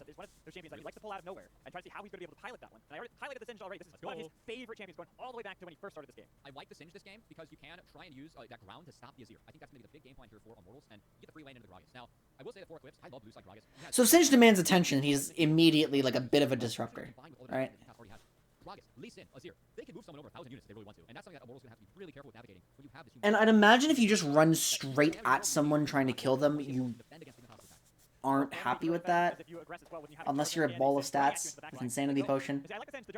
You just run up, fling, and then leave, right? And then you come back and you fling and you leave. And you come back and fling and leave. It's like obnoxious Lilia. More utility Lilia? Is that what he is? He's got Predator this game. I want to watch his laning. I hate that I actually have to check out the laning. Chad, what? Do you guys ever watch Academy?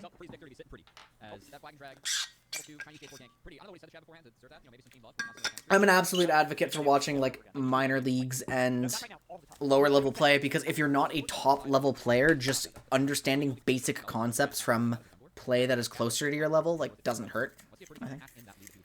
More utility comes online sooner. Mental warfare. True. Singed actually got the push? Is that supposed to happen?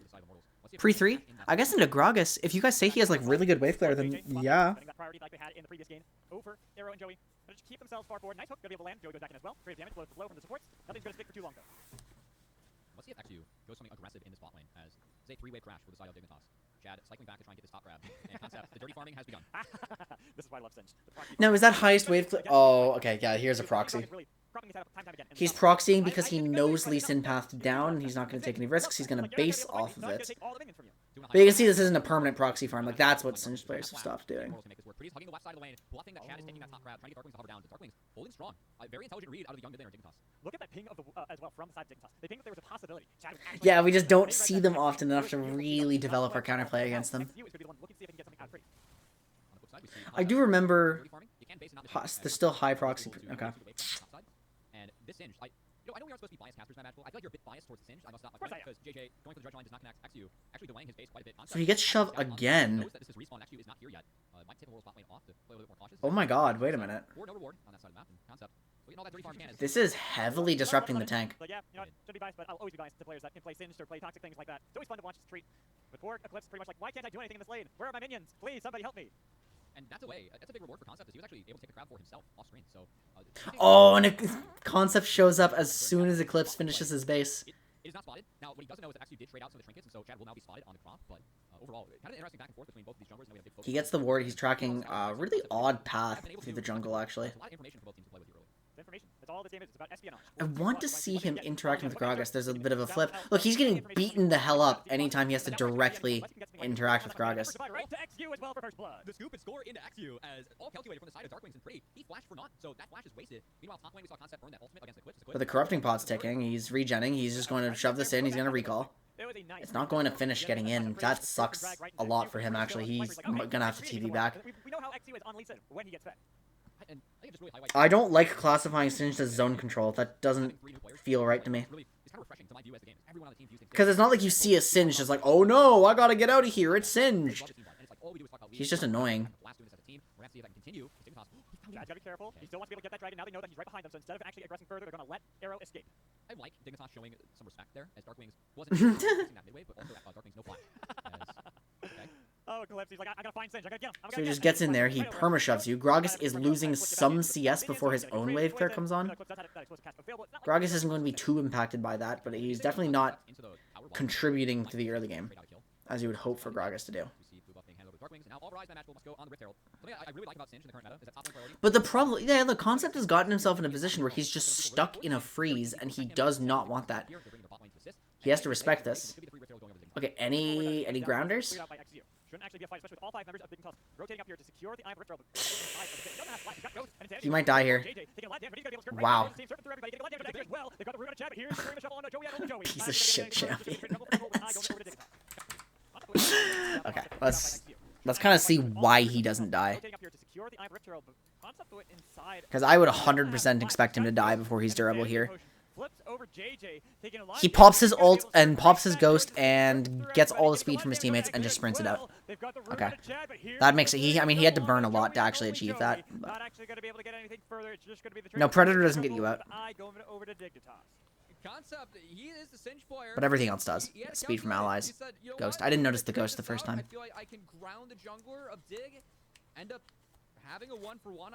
Forgot about that part. Whoa, that was... Oh my god, what the fuck was that? I just had like this click in my head. Like, when my mouth smacked, opening my mouth, it like reverberated through my entire head. That... What the fuck? That was disorienting. I hated that. Really the difference in that fight. If he's able to get a kick, maybe... Well, I want to be careful with labels for Singed right now. I really do. I need to like... I was trying to see if he's a disruptor earlier. I don't know if he's an anti-carry. I really... He doesn't have the trademark properties of an anti-carry, which is just telling one guy to go fuck himself. It's like Teemo, Malzahar. I like the premier anti-carries.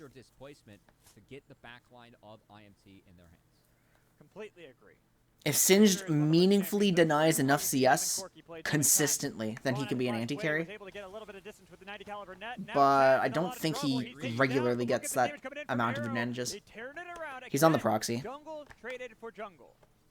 It was a good read from Axu, but Arrow really far ahead at the moment as he's off a few waves now. He's just a presence. Like Singed is a presence. Okay, I think we can speed this up. Like I wanna skip ahead to mid game. Rift Herald gets spawned mid lane, right as the Dragon had spawned, exactly, and it's the fact that they're using Pressure cooker. Yeah, that's a good one. And because of the bot lane lead for IMT, and that's why the play comes up in almost favor yet again as they take the kill. So we only ever see Singed as a counter pick because what I would guess is that it just sucks if your opponent can interact with you. If your opponent can interact with you and you just get shut down, then you're too behind to get your stats, and then you don't survive running in, and then you can't proxy anything, and the jungler's up there, and just ugh. And I would imagine if I saw, like, Renekton and Nidalee on the enemy team, even though I don't think they're a strong duo, I wouldn't want to play Singed, because then I know the pressure's coming up top, when the point is I want the pressure coming up top. Like, I don't want them to be incentivized to come top already before I pick Singed. I want to force them to, like, disrupt their game plan, and come top and deal with me, and stop me from being a nuisance. Yeah, play for these weird marginal advantages. It sucks if they have lifesteal or match wave clear.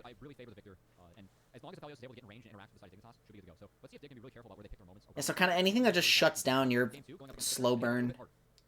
At least for a bit. When you have that Gragas, when you have that... Well, the thing is, once Gragas is there, if you can actually have a really good explosive cast, there's a good opportunity for you to punish any position from error, even if you position perfectly. Good flank from Eclipse can completely turn the tide of the fight.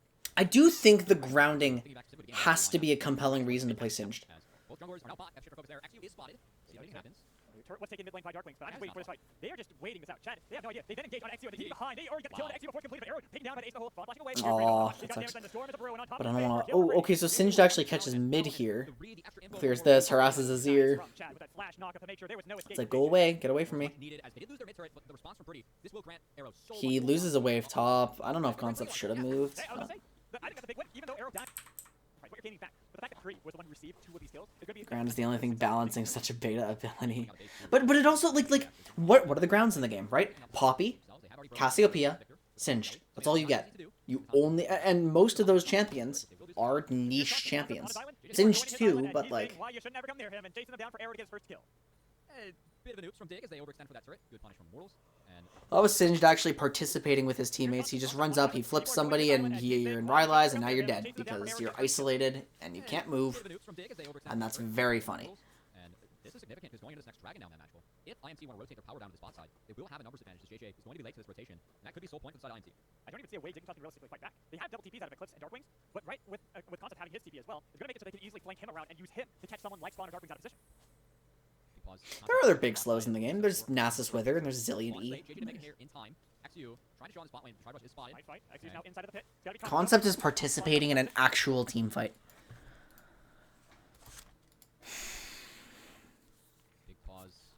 And the teams are, like, reasonably even. So this is a perfect fight to watch. JJ to make it here in time. XU trying to show on this bot lane, but the Tri-Brush is spotted. Fight. XU's now inside of the pit. He's got to be cautious, though. They're trying to turn their attention over to him. Could be the re-engage. Chad's not. He's trying to just bother them with gas. Like, don't walk into the gas. Hee hee hoo hoo. He flips in JJ. But you see how patiently he had to play? He's still dead.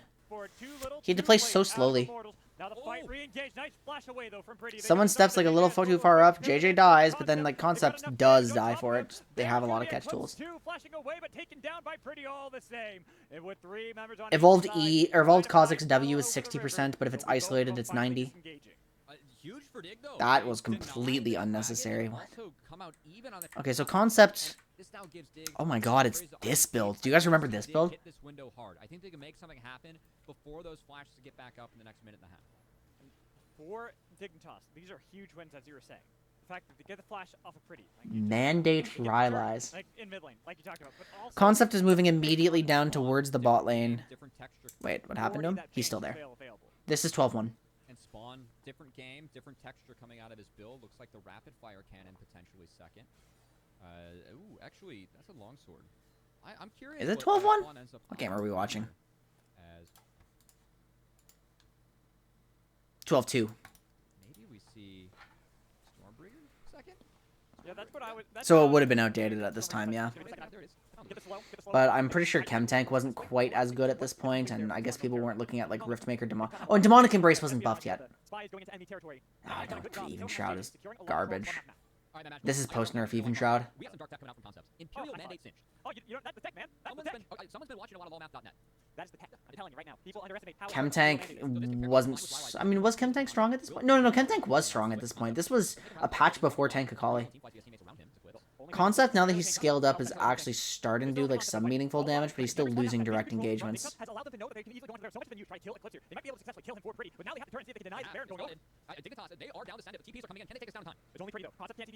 Concept has no way of helping here. I mean, I'm starting to understand Singed's play pattern a little bit. I like the attempt from the bot from Dignitas, but I love the patience from Immortals even more. Forcing them off that Baron, they gain so much priority off the play. Not only do they get that kill in the bot lane, but now Concept killing a lot of minion waves into that bot outer turret, which he should be able to take for himself. And Immortals now can respond. He's probably gonna get durable next. Plus, enough time has been bided by Immortals. The TP is up for Concept. If they want to turn for this and force a fight out of Dignitas around the Baron, they can always fall back on Concept's flanks. And more importantly, Arrow's flash as well. Yeah, Demonic Embrace is awesome. It literally is Vlad passive. Almost. Some of it. It's some of Vlad passive, but that's really funny. Imagine... Didn't even think of that. God, Vlad sucks. Oh, I miss my Season 7 Vladimir. Okay, this is Concept actually team fighting again. So Singed is... I mean, let's think about it too. His passive gives him benefits from just being around more people. He has big AoE. He's got an AoE ground. It makes sense that he wants to be in fights sometimes once he's scaled up. No, it wasn't. I just think Vlad is terrible. But it's a good pun. I'll take credit for it. So he just sprints in, flips XU at his team, gets locked up, runs away. He's going to wait for his flip again. Once it's back, he might, and he's just waiting for some speed. No, he's actually too low to do anything. So they just straight lost that fight. But I can see the intention. He just runs in, isolates people, becomes a nuisance, leaves, refuses to elaborate, Giga Chad singed. Good positioning on his part, but it was enough to force a fight where Dignitas magically won due to the positioning and got a few other summoner spells out. They did, but Vlad is still not a proper Jugger mage. He's just the shittiest, like, cooldown gated burst mage. And that's really tragic. Like, I played Vladimir because he was my hardest carrying champion, and then my opponents got better at the game, and now I can't just do stuff with no flash. Like, so. Not able to find it. And now I want to see how Arrow lost both of his sums. He had to flash early in the fight and then ended up healing. That is true. Like oh man, that's pretty big. Singed is absolutely filling like a weird pseudo tank role. Joey's the one that they have locked down. Yeah, he's barely tanky, but he's just gonna. And he will become like actually durable later in the game. Like I wonder if this is Deadman's Plate. Finally falls, they give over the kill and shut down to Spawn. Rick Vlad melee, yeah, that's really. That'll fix his problems. Make him shittier. Give him less range. I just want a higher sustained, more durable Vladimir. I want his utility on his ultimate to shine, like actually amping his allies' damage meaningfully, instead of just having to flash it on people and burst. I want him to actually be able to approach you without having to instantly pool. Like, it would be nice if Vlad got to build more health. But the way he's tuned just doesn't make him good at that. Unreal. How's Concept playing this Baron fight? He's approaching with his team. They do not have control. They do not have vision. They just know. So Concept is going to face check. Once they get it, he just leaves behind the smog. He just kind of leaves. Is he? No, I think they want to look for Dark Wings, but no. So Concept kind of just wasn't a factor in that fight. I don't think buffing Demonic Embrace for Vladimir would make him like meaningfully better, because he's still a burst mage right now. He still doesn't want the burn. It's not an issue with Vladimir not being able to abuse an item. It's the fact that that item just wouldn't be good on him even if it was at max value in current state. Because we just can't build enough health and while being useful on Vladimir right now. Like in current state, it's not worth it to build anti-heal against Vlad because he doesn't heal in combat. Like you actually just want MR. It's all been Dignitas controlling the vision in the jungle as they're now letting these minions do the work. Except everyone gets anti-heal anyway, so. It's still Arrow with no sums. That has to be where Dignitas attacks. So Dignitas have ways to make plays. I am seeing that Concept is grouping a lot. I'm seeing that Concept as a Singed player believes himself to be very useful to his team. And so he's playing accordingly. He's not just a macro champ. He doesn't have smite either. Oh, that's a bad Baron if you don't have smite. No, actually didn't have smite either during that entire time. It's Force of Nature, nice. I think he had smite. I think it was a spectator bug. Was it? Because it looked. Yeah, it was like. I don't know. That it just maybe it wasn't. Maybe it wasn't. We'd have to look back at the tapes because that's way more appealing than Deadman's Plate. If he didn't have smite and they went for that flip, then Dignitas deserved to lose. Yeah, I'll leave it at that. I mean, you're not wrong. Okay, where's Singed? Singed is hard pushing a wave. That buffer into the slide from Chad. Oh, we're waiting here. Beautiful. Oh, buffering. And now it's allowed them all the control in the world. Though Chad getting caught out a little bit too far. He's got a shield and catches him on a JJ. Go looking for Concept shows up late. He's running around, Predator active. He might ghost. Oh, he's gonna isolate someone. With the clips on the other side, Concept wants that flip on Spawn, but he's now gonna get XU. He's going to leave, refuse to elaborate, run up at them for a moment to isolate him from his team. Yeah, he's actually fulfilling a tank's role here. It's just a really strange way of doing it. And red buff is enough for XU, but the damage is done. The trade is in, and Immortals. This is like a Heroes of the Storm tank. That as well. They have minions in mid lane. Concept is there, but it's going to be Eclipse eating the wave, so they can't take more. And Immortals gonna take. Yeah, but he's Dignitas. He's definitely incentivized to have like a pretty significant amount of damage. They have to recover, somewhat in shambles, but this Like, track I'm not is seeing any important for successful singed builds that They include had all this in the 0 window that AP Arrow items. had flashed down. Now Arrow has flash up with Pretty, and this is where this fight for Dignitas gets so difficult, because if their engage isn't perfect, they will get melted by the Victor who just completed Void Staff. Right now, you have Immortals. This is a lot simpler than I expected. They're trying to see if they can get He's actually control fulfilling over a the dragon. 15 tank's seconds role until the within next the fight, Void but not Dragon will before it. spawn. The fact that they have the inside track of this bottom half of the map. Look at the vision they have on Flank the top tank. half as well. Flank pseudo tank. Brooks might have TP, but he's got no real good. I mean, I wards guess to he go can. No, there are windows where Singed just runs straight at you. Okay, so this is Concept us peering to get caught, but he's going to... Oh, the Caitlyn ult might change things. He's going to die. It will finish him off. There's a 1-for-1 But look at the impact of his gas trail. TP, but he's got no real good wards to go to. Nah, he's not a Jarvan. Oh, XU. Look at the impact of his gas. Gonna be the target. Concept, though, It's still actually alive. way Now lower you than I kill realized. him. Okay, Ace fuck. the He turned it hole. off as he... Will finish him off. There's a 1-for-1 though. Singed can leave it on while Kill coming CC'd, in from right? Arrow with the fight onto Pretty on the other side. He's got knocked back into the pit, looking for the fight coming in from Eclipse, but it's not enough to be able to take him down. Okay, so yeah, he just shouldn't have turned it off, and it would have actually done a lot there. That was a good read from XU, as I know it's not a favorable trade for Dig, but at least they're taking summoner spells away from the side of Immortals. That's what Dignitas needs to do before they can find those favorable fights and angles. So Pretty, no flash, does have the stopwatch. Really going to have to see if Pretty can utilize that at the right time to prevent the displacement from Dig, because we saw what they can do there. So I guess to pick Singed, you would just need to know what matchups are survivable top lane. And then, once you do know...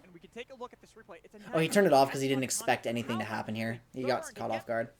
And then just immediately kicked before he could turn it back on because it was on cooldown for 1 second. This Victor doing a bazillion damage. Yeah, he just turned it off at the worst possible moment with no real way to know he should keep it on. Him Yeah. dropping the flash is a big deal, and that has to be the biggest point of emphasis in the Dignitas comms right now. How can we Space find created. this Victor? That is the problem. What was I saying a moment ago? IMT is Fuck. playing this rather well with Joey in the front line, just having that stun for. Oh yeah, if you're gonna pick Singed, I guess you just need to know what matchups you can survive. Pretty does not. Like which matchups don't threaten you early, which matchups you can actually harass when you want to incentivize people to waste their time top lane. Like, okay, if you were running, if I'm the team, if I have Caitlyn Lux on my team, and I can secure myself like an AD mid laner, it actually wouldn't be unappealing to have Singed on my team. But I don't think any draft condition is ever going to let you get Caitlyn Lux with Singed in a way that makes sense. Because if you're drafting into a corner that relies on like an AP top laner, Lux solo AP is a little scuffed. It's a little, not too much, but it's all your eggs in the Caitlyn Lux basket. But I guess if you did have a Caitlyn Lux lane, like you would want to incentivize the enemy jungler to path away from it by picking Singed. Stop this slide. The 5-game loss streak that they are on after starting off so hot in week 1. This would be a great look for them. Then you're looking at Maybe some Juggernauts. I'm sure you're good into most tanks. I'm sure you're good into Scion. I'm sure you're good into... I think you might struggle into Gwen. XU, it's your turn. Your turn to steal this. Actually, I don't know. Would you struggle into Gwen? Can you just walk away from her? She's not very strong, really. I think Jax would be bad. JJ's gonna go golden, but it's only gonna be denying the inevitability of a triple kill for Arrow. Okay, what happened in this fight? I was thinking of matchups. Concept is on the Baron. Concept grounds Gragas, throws Gragas into his team. They're trying to turn. So Concept is just running around, trying to disrupt XU. He's saying, "Get out of the pit, idiot." He eats a lot. He's so fast. Like, get over here, idiot. Move. Joey said that this is the first strong side marksman he's played for, and he's absolutely been in love. And guess what? The LCK champ and former LCS MVP. Walk away. Gwen isn't bad, but she outs. This is, yeah, I was thinking the sustain is a problem. You're gonna get durable. Gwen likes to sustain off durable targets. Granted, she can't dash sometimes, but maybe Gwen isn't too bad. Maybe you can survive Gwen.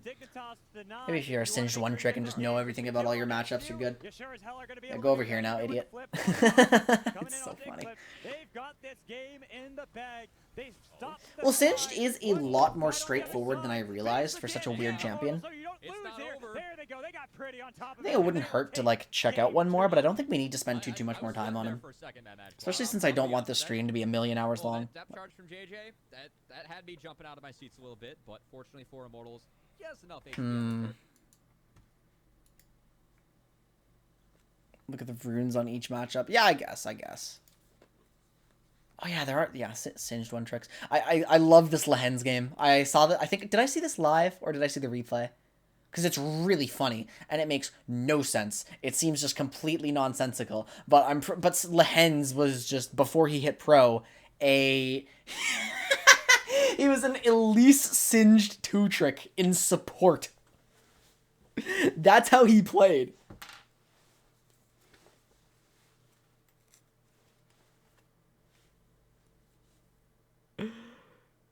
Glue triggers even shot. No way.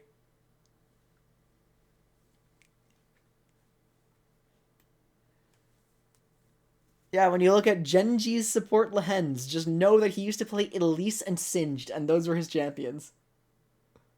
Yeah. Pretty sure I can even go to his page and it'll say something like that. Yeah, look. Look.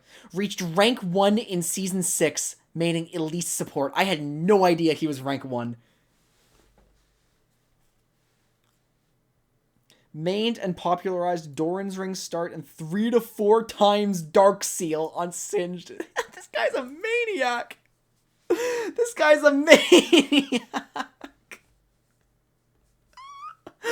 Oh, I love Lehens. He's so fun to watch.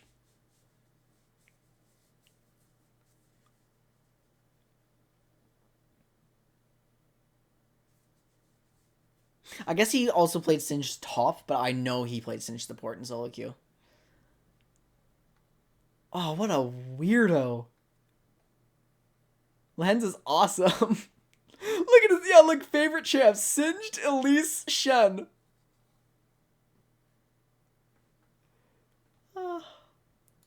Giga-based. How do you play Shen support? It's kind of like a matchup dependent thing. You don't have a lot of lane presence into the wrong matchup.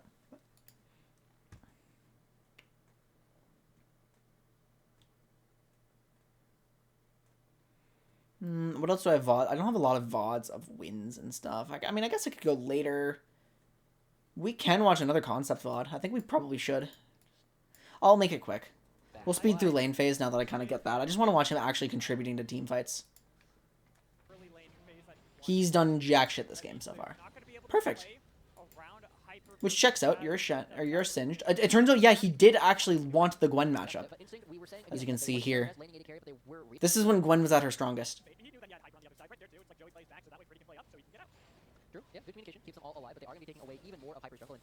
Well, that's if he doesn't, that's fine. I don't need to know how to play Singed. I need to know when I would want to pick Singed.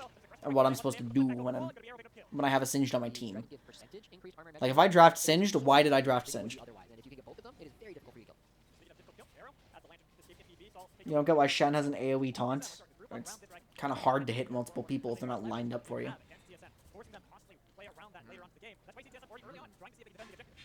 It's also his only CC.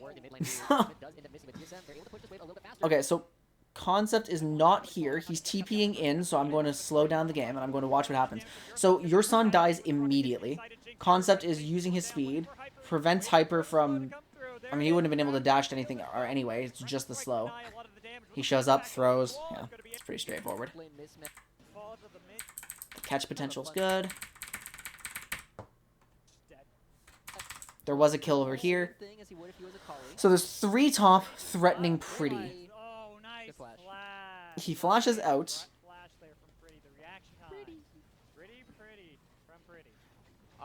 I take it your son is the one who's about to die to Singed. Yeah, okay, you're just grossly out of position. That tells me nothing. Like, just... TSM! TSM!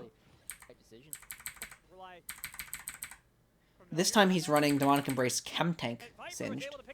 There's another fight here, okay. I need to see how the fight is brewing. He's coming in from the side, having cleared a wave, I assume. Ghost is up. He's predatoring in, he's predating. Your son's dead before he shows up. Concept is, ooh, gluing off the Xinjiao. Shows up, throws, makes his jungler miss his ultimate. Refuses to elaborate. Beast.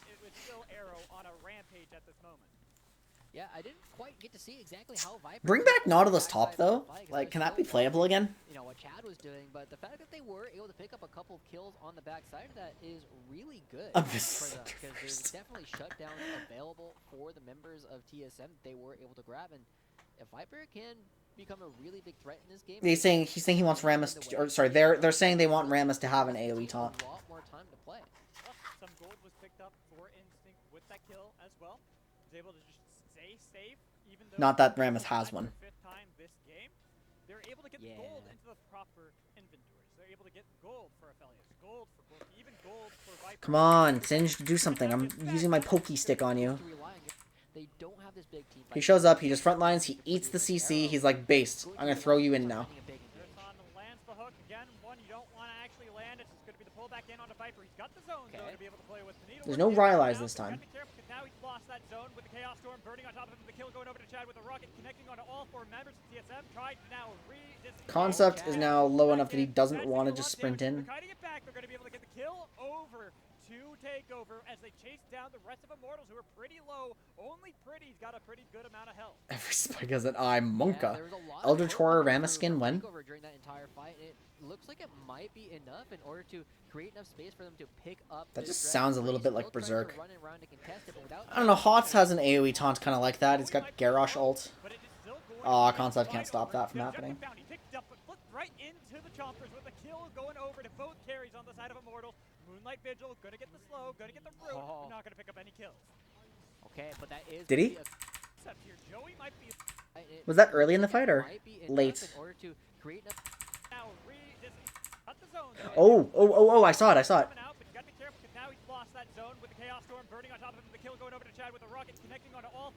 So the glue goes over here and threatens, it's like... Chad's taking a lot of damage. They're kiting it back. They're going to be able to get the kill over to Takeover as they chase down the... I mean, that's...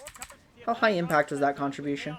Burning on top of him. The kill going over to Chad with a rocket connecting onto all four members of TSM. Tried to now re-disengage. I mean... It's not a ton of threat on the Instinct, but... It's not a ton of threat. Still, it stops him from just immediately rejoining his team. I think I'm just about ready to move on from this. Okay. So yeah, I mean, we have Singed. It's kind of like Skarner-esque, except way higher damage. He's got really unique utility. Singed ult is flat moves, but it should be. If it says bonus stats, then it should give him 30, 60, 90 movement speed as well, right? No additional notes. Gee, thank you. Really appreciate it.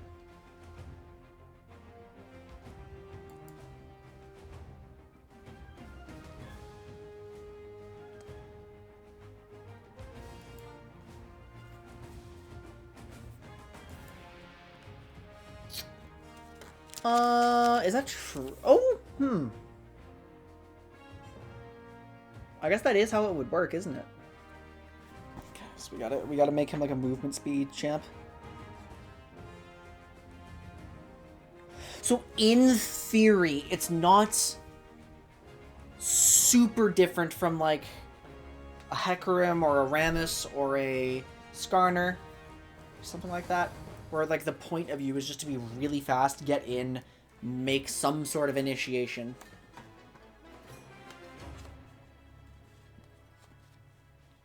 I think he's pretty clearly a team fighter, just a weird one. Okay. So if I go to Singed, I mean, the point of view, instead of fearing a group, what if you just slid a miasma? Just as useful. That would make Singed, like, Giga Broken, I'm pretty sure. Singed doesn't need buffs. Like, the thing that's interesting about him is that he's, like, at least in solo queue, obviously useful. Like, Singed players have success on Singed. This is almost a 53% win rate. This is just a random aberrant 56.5, which makes no sense. This is, I mean, Singed jungle isn't good, because probably could, if Singed could clear, he probably actually would be good, right? What the fuck? Sure.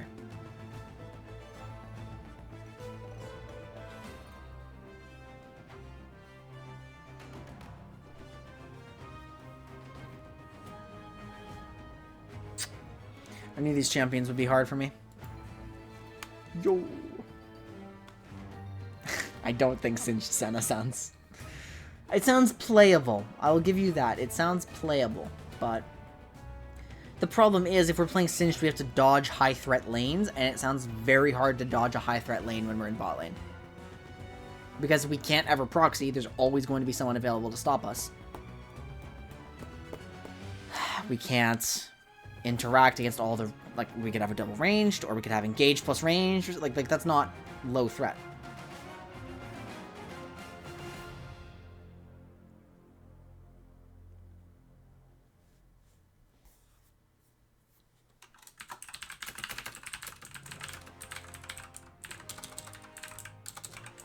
See, is this the right way to start?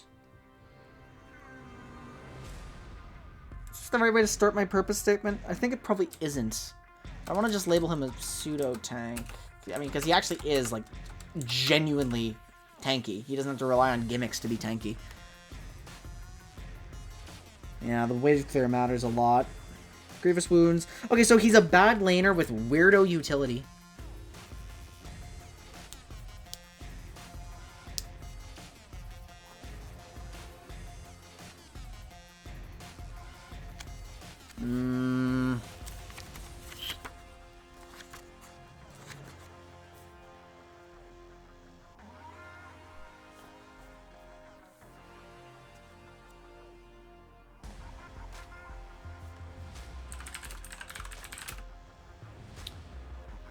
I mean, I'll still call him a pseudo tank, actually.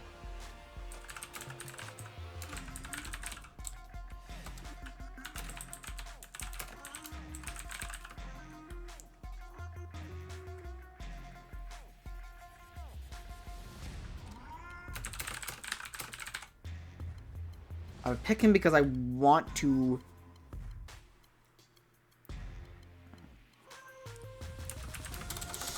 I mean, do I mention matchups? I mean, I kind of don't. I'll put that in, like, the bullet overview.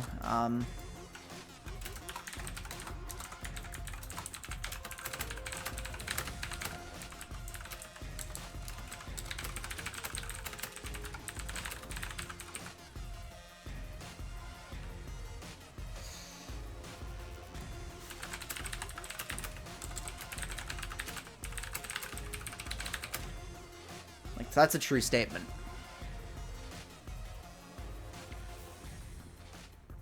So we should call him a pseudo-tank, because he, like, fulfills a tank's role without actually building to be a pure tank. Even though he should build some durability, because he doesn't have, like, a Xinjiao ultimate or something.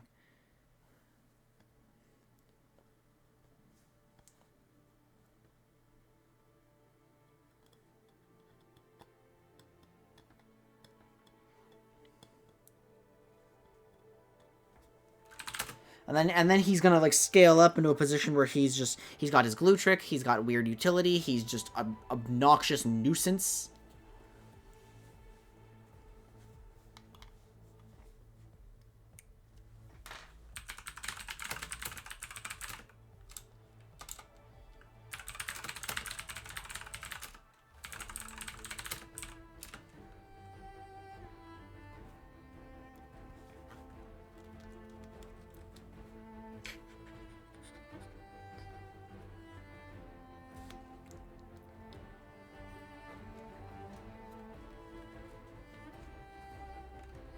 Do I want to say he's just disrupting team fights, or do I want to say he's, like... He's not an initiator. Is he? I mean, Concept's kind of... What are Concept's team comps here? What did he play with? He's actually the primary initiator in this one.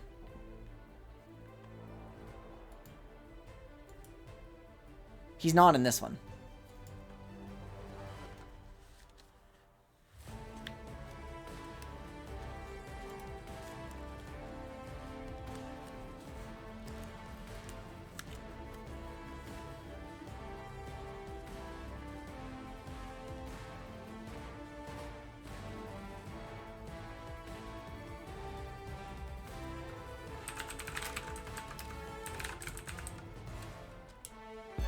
Is this it? Is this it? Calypso! Welcome back! Thank you so much for the Twitch Prime. I really appreciate it. Welcome back to the Quindicate.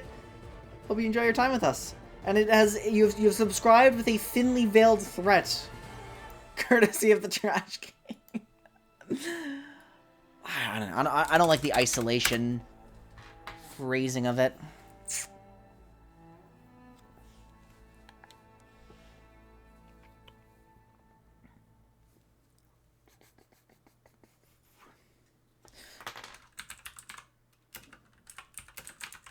That's what it is. Yep. Slice up team fights. Beautiful phrasing. That should do it. So we pick Singed because we want to be a nuisance in the early game and draw attention to ourselves, and then later we have some initiation and we have some zone control and we have some like unique utility. I'm actually gonna like specifically call it unique utility to say like, hey, I'm picking Singed because I need something specific out of him. I need his grounding. I need his like flip. I mean, sure, but I don't really view Singed as like an excellent split pusher. I'm sure he's fine, but like the value of Singed, if we have all of this wave clear, is just the fact that we can take the wave and leave immediately, right? So I don't really want to lock that to the side lane, and it's not what I would pick Singed for. I wouldn't pick Singed because I want a side laner. I would pick like Tryndamere or Jax or Fiora or Aurelia.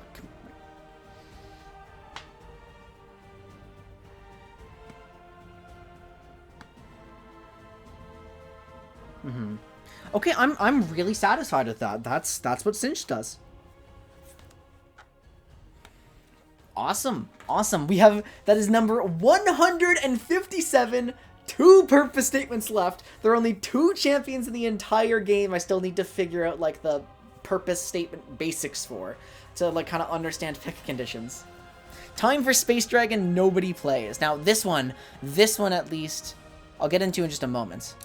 This one should be easier because, like, you know, he's got an actual class definition. He is a battle mage. I know some things about Aurelion Sol, but, you know, it's a bit weird. Before we get into him, though, I am going to run to the washroom. We can't comprehend. Yeah. I'm going to run to the washroom. I'm going to get myself some water. I might get myself a snack. I'm going to have a late dinner because I have a late lunch, but we'll figure it out. Okay, BRB.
chilling air is calling, and out there we're free to run and jump and live so wildly. Head first we'll go tumbling through places unknown, with nothing but the stars to light our way. And though the sun may set at night, tomorrow looks so bright. 'Cause home is when you're by my side. No matter what we do, together we'll see it through. And I hope that we won't drift apart, even though things change. Without you it's not the same. I know it's true. Life's better when it's me and you.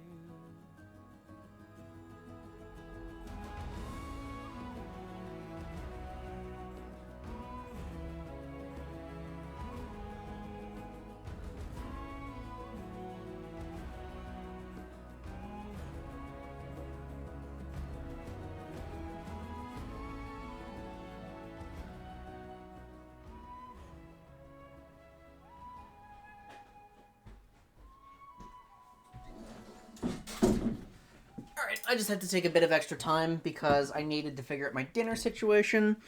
I wanted to see what I was going to make that's like the least wasteful thing for like a dinner for one. Probably gonna just...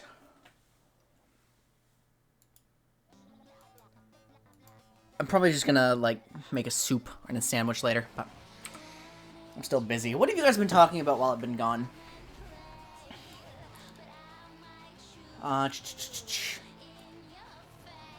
The way he EQRs, you feel like he's burst. Some stuff. Yeah, Calypso, everybody likes Asol in theory, but he's just so unsatisfying to play for like 99% of the audience.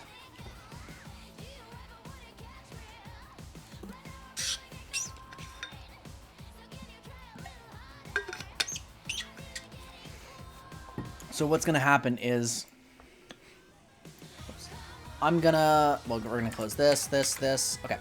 I'm going to click Asol, and a non-negligible amount of these games is going to be just from APA.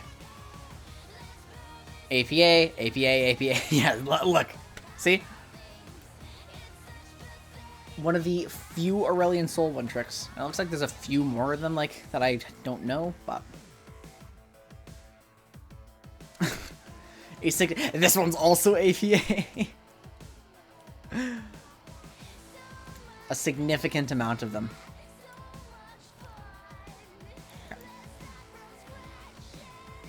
Asol used to always be a toggle, even at rank 1. That's how it was when he released.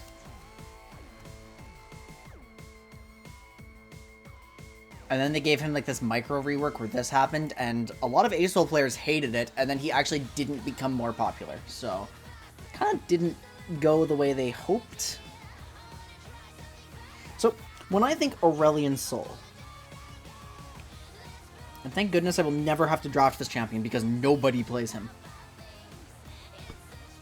Yeah, exactly. Asol. So in my practice classes, you'll notice like there's very few of them labeled OTP. But Aurelion Sol is one of the few champions where I can see no justification for picking him unless you are a former one-trick.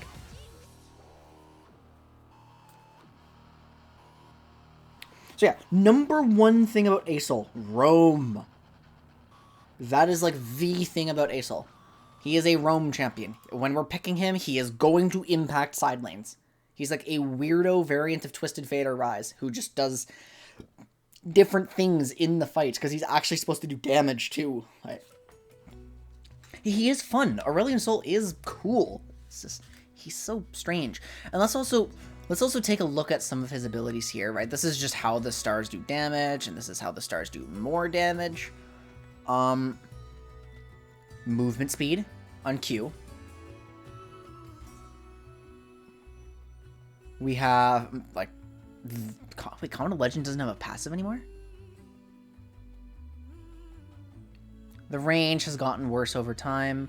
I guess there's fewer movement speed. I mean, there's the movement speed on W. So he's got movement speed on, like, most abilities, right?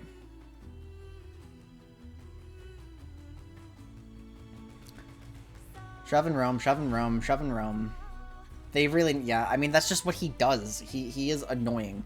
He is a shove and roam champion. He doesn't have, like, an outstanding lane phase. He just wants to get out of lane as soon as possible. When you watch APA play, like, he recalls a lot. But APA is actually not winning games right now.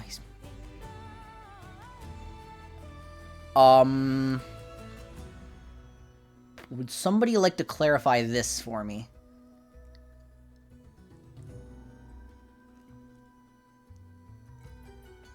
Wait, it gets worse the longer you look at it. What the fuck happened here?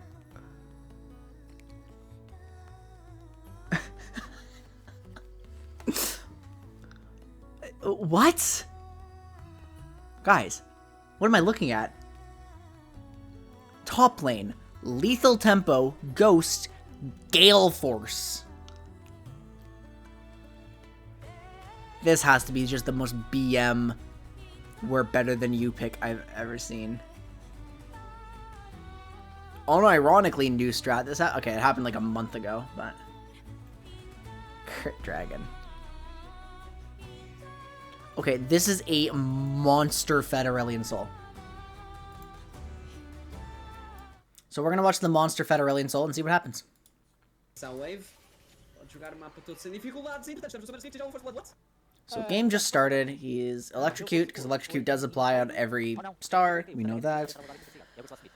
I mean, there's got to be something more than just shove and roam, shove and roam. And if there's not, then it's just kind of like cheese snowball, isn't it? Current state of Aurelion Sol. That's the point of you. Like, because the reality is, in solo queue at least, Aurelion Sol is actually really good. But in solo queue, Katarina is good. So that doesn't always tell us something. You know?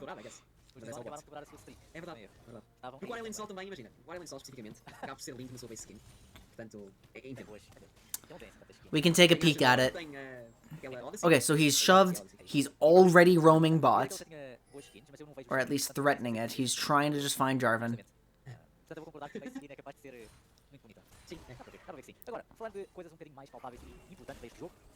I remember in Season 6, when this champion just actually saw a decent amount of play. Like Huhi, Aurelion Sol. Do you guys remember that?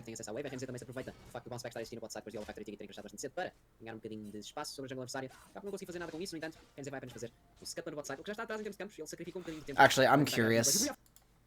Okay, he gets a solo kill that we're not allowed to see. I'm actually curious. Where's this going to be? It's shockingly in the niche category, but like it's very, very, very low on the breadth. There is footage of pro Aurelion Sol from back when he was more regularly picked of a level 1 roam. And it won the game.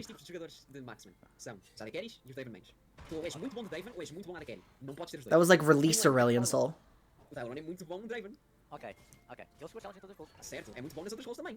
When people still thought this champion would be relevant.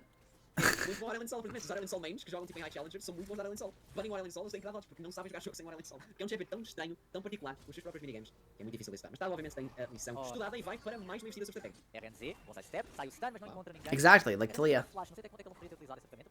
I am excited for Talia's update, but I'm very, very scared of support Talia getting caught in the collateral. I just don't want her in the crossfire. If support Talia gets gutted by the changes, I'm gonna be really sad because that's actually one of my favorite picks lately. I think I like Karthus more, but Talia is still just so good to have in my arsenal.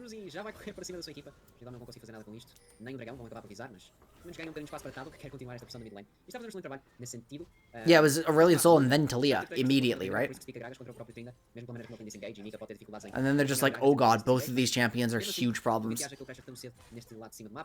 So this is not a roam-heavy Aurelion Sol. He's actually capable of laning into Vex.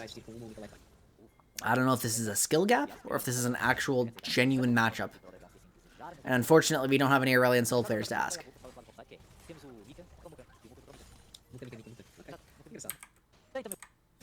esse spell, como nunca contas, é uma qualidade muito valiosa na laning phase, conseguires o crash da wave 3, dar recall, voltar além sem gastar TP antes que a wave crash também do teu lado. Acaba por ser algo estudado, algo treinado. You can only really do that part uncontested. He's going to shove. God, a Sol jungle sounds terrible.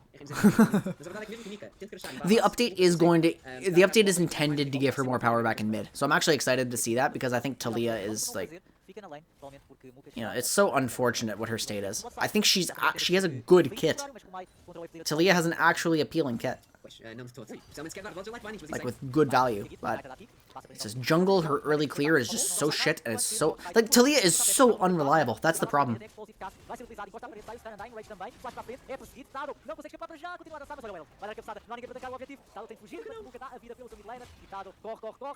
That's interesting, you can see he's actually using Q to escape. So Aurelion Sol leaves, he goes into this, he gets jumped on immediately, he's very sad, he's, like, not happy with this, he's in a bad spot, he has to flash, he's kind of doomed, Gragas is doing his best, and he just, like, eats shit, because he's against two melee champions, who are both good at diving in. But he also does get monstrously fed eventually. He's already started it. I think his opponent's just feeding him, to be honest.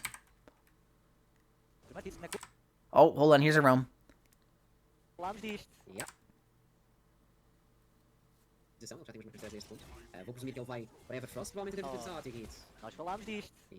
Não há flash, não há vida. Mas sim, começaram a mencionar, provavelmente Everfrost para Viola. The E, yeah, he's just there instantly.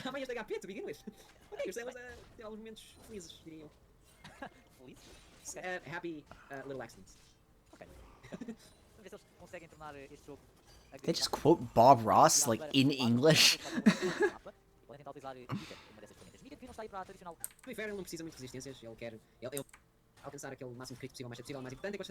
So he's pretty useless here when they're just sieging him.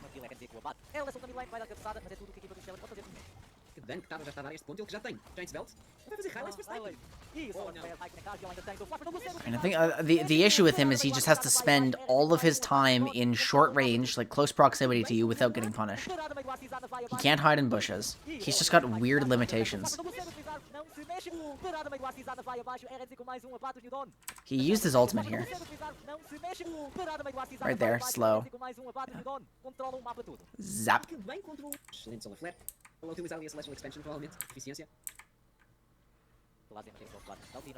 Aurelion Sol shoving roam. He's... That's just... Okay. Short to mid-range. Must circle enemies.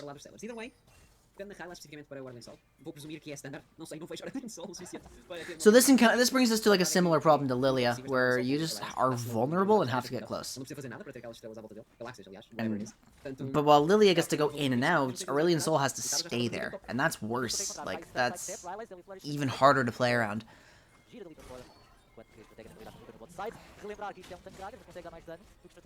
Probably because they're active sources of damage, so I see the argument that it's more fair to make them visible.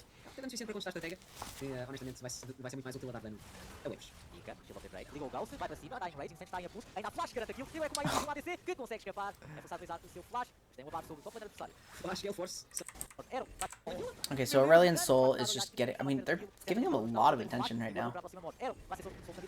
Why is the Vex just unable to do anything to Aesol?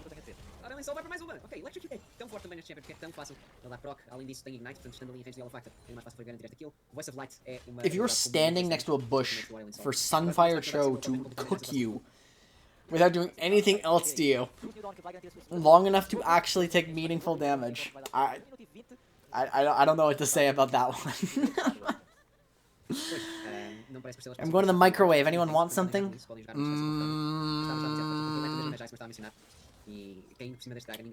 Crispy Oreo.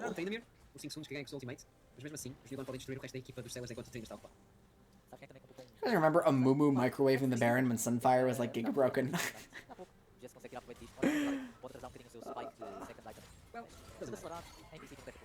No, but I do follow why Aesol can't hide in bushes. It's just a range limitation. He's just running, he's just dodging. He could get, like, that's an ego play. He could just get checked by the Lux at any moment. He shows up here, using his E, just immediately arrives, Eats shit from Tryndamere. Yeah, every time I bring that up, I forget that it actually was just a meme, where Evelyn never actually did that much damage with that 6 Sunfire build.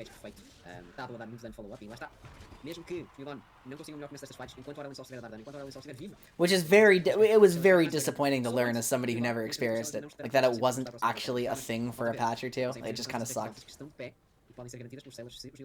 Tank Shaco. I've seen it. I've seen the Tank Shaco, like, Sunfire double proc.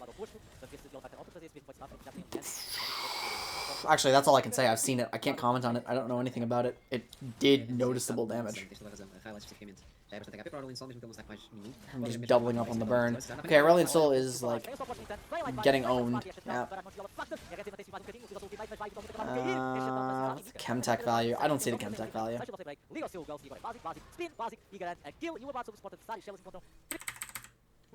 I understand the clone doubling up, like, auto attacks on fire damage. But I think they did. I didn't see it on the wiki, but I don't remember seeing it in the patch notes that was actually changed. It's funny as hell. That was a great interaction.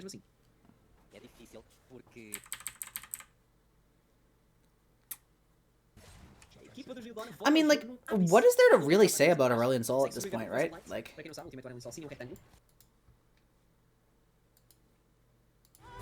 we've kind of seen what he does. We kind of know what he does already. I just need to put it into words.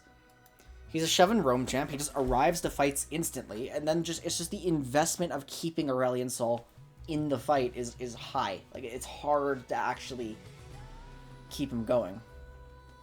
It takes a lot of skill to pilot that, right?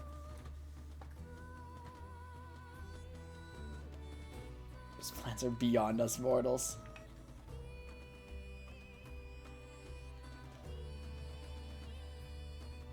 Well, obviously they're eventually going to do something to Aurelion Sol, and if, like, it has to include his stars. That's the problem.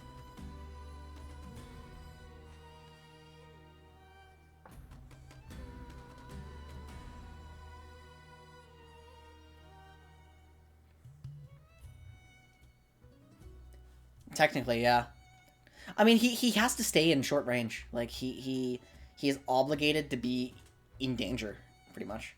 And when we see, like what are the builds? Excluding this weirdo crit build. It's Rylai's Rush, Everfrost, Cosmic Drive, I see a lot. There's the Rylai's Rush, Leandries. It's always Rylai's Rush. Like, that's the one constant. There's a Seraph's... Wow, that's a weird build. He did it a few times. Vex, Veigar, Victor, Ryze, Corki. Always and only scaling champs. This, except for this fucking maniac who decided to play him into Seraphine, or into Kiana, because he thought he was laning into Seraphine and disrespectfully picked him and died a lot. I don't think he is always punished for being too close. I think you just have to be careful about your pick conditions, and then your ASOL player has to be, like, extraordinarily competent at him. Because I'm phrasing this as though ASOL is just an always bad champion. I don't think he is. Seriously, makes sense of champs that... True. Is he an early mid, homie? It's kind of the impression I'm getting, where if you don't snowball, like, you're doomed. But at the same time, like... The stars just have... good damage, good level scaling. Right? High AP. You can't... I mean, you're clearly incentivized to get durable here. And so the tankier you are, the more damage you'll output. But...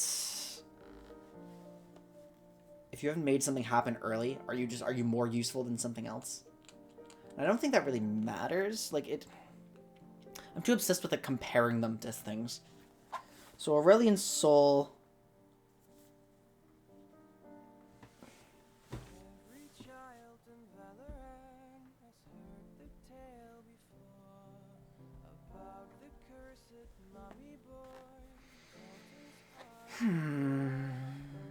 I mean, in theory, he has tools in his kit to just keep him moving in a fight. The problem is it's like a reposition tool after the stars come out. So basically you're kind of incentivized to like push forward with the stars, and as they come back, just go out and forward and out. And like kind of...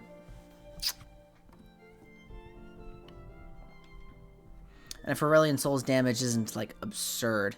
Here, okay, we gotta see what this is.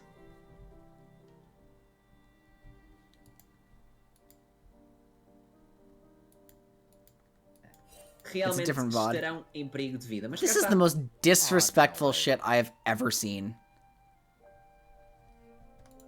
Keep sorting, because together we can help divert 3 million tons of waste from landfills by...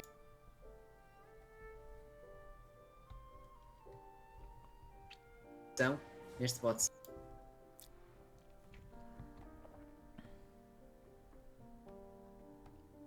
Okay, wait a minute. Look at their comp. No, this is a troll game. 11-2 versus 2-11. This game doesn't have any impact on standings. So look what they've picked. Kiana bot with Senna. On hit Aurelion Sol. Teemo jungle. Never waste my buying stuff, exactly. Yeah, no, this is a that explains it, guys. This is literally just a troll game, and look, he has no CS. And Senna is building the worst shit possible for not farming. We don't have to see this any further. Okay, so like...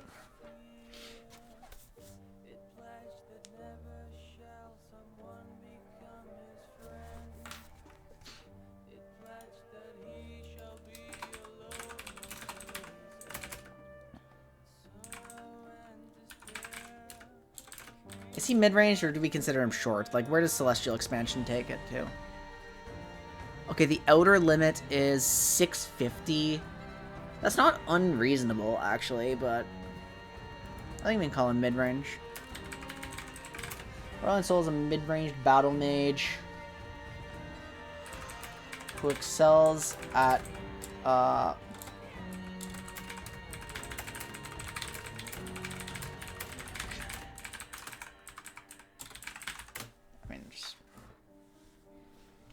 I get it, but that also means like we go in, we do our damage, we go out. We go in, do our damage, go out. Like he's got the tools for that. He's got utility. I mean, yeah, it's pretty much just it. Do I just get to leave it at this? Is this literally as basic as it is? Like I've had basic purpose statements. Like really short ones.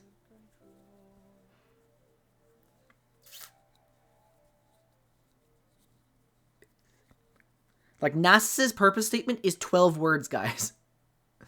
Sometimes big Q go boom. True. yeah, I do that. See how they react.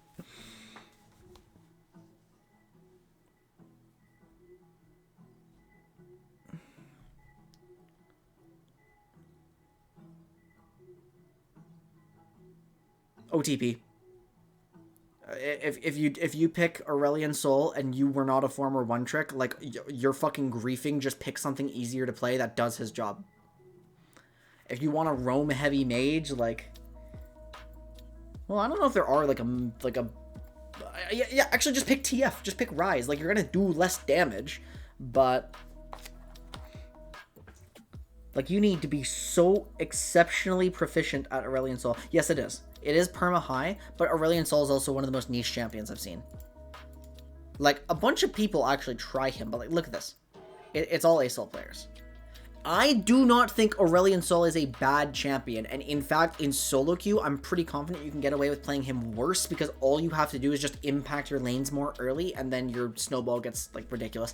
Like, if I imagine... Yeah, look at the early game. If the game... This is actually perfect. This is perfect. Look at this. The longer the game goes, the harder it is for Aurelion Sol to win. And he wins a lot if the game goes early. In the window where you can FF the game, Aurelion Sol wins a lot.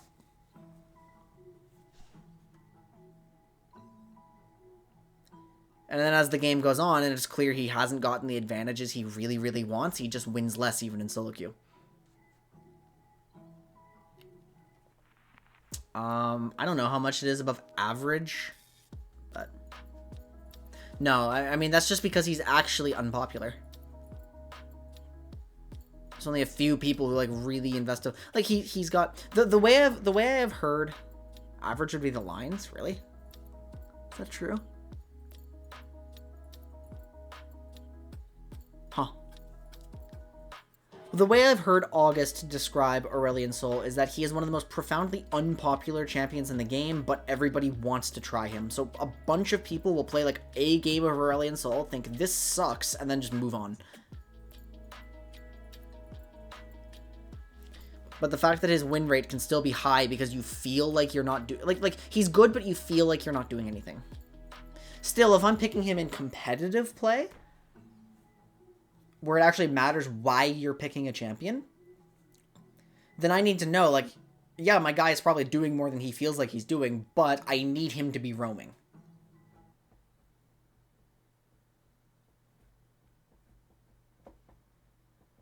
True. So I think I literally can leave the purpose statement as something this simple. You are a shove and roam champion. And you just, like, dominate the map early, if you can. Yeah, 100%. That's broken as hell. I can't believe it. So, I'm unironically going to leave the purpose statement here. I'm going to cross that off.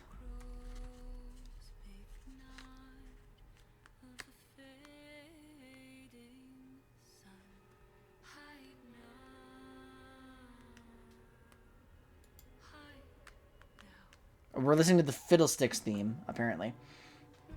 And what distinguishes him from other roam champions is that the roam champions tend to be utility champs or assassins.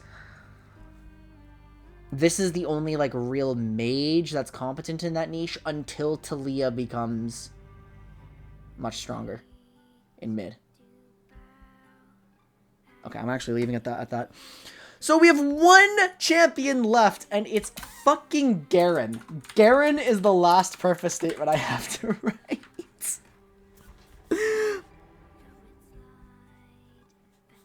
Why is Garen taking so long? It's because this champion doesn't do anything specific as far as I can tell. Like, it's just frustrating. Yeah, I mean, what's the incentive for me to, like, actually invest time into Garen, except that I have some teams that are entering... Yeah, actually, Karibo, I think you have link permissions, or I don't think I have, like, link blockers in the chat. I'm just straight up going to click a link if you send it to me.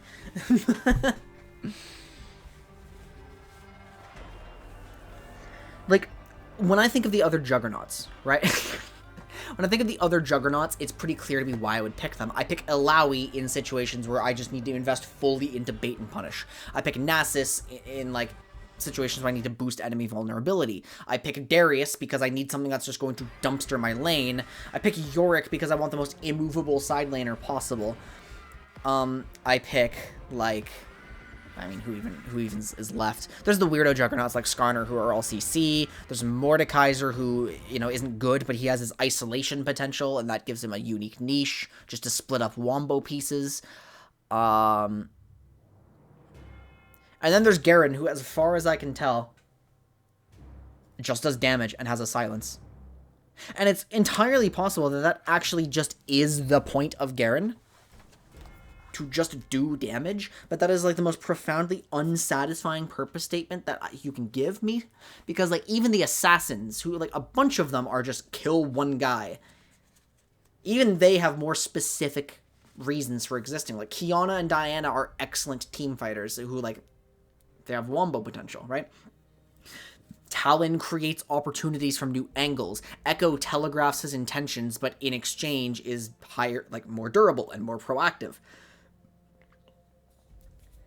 It's like Kayn has good harass.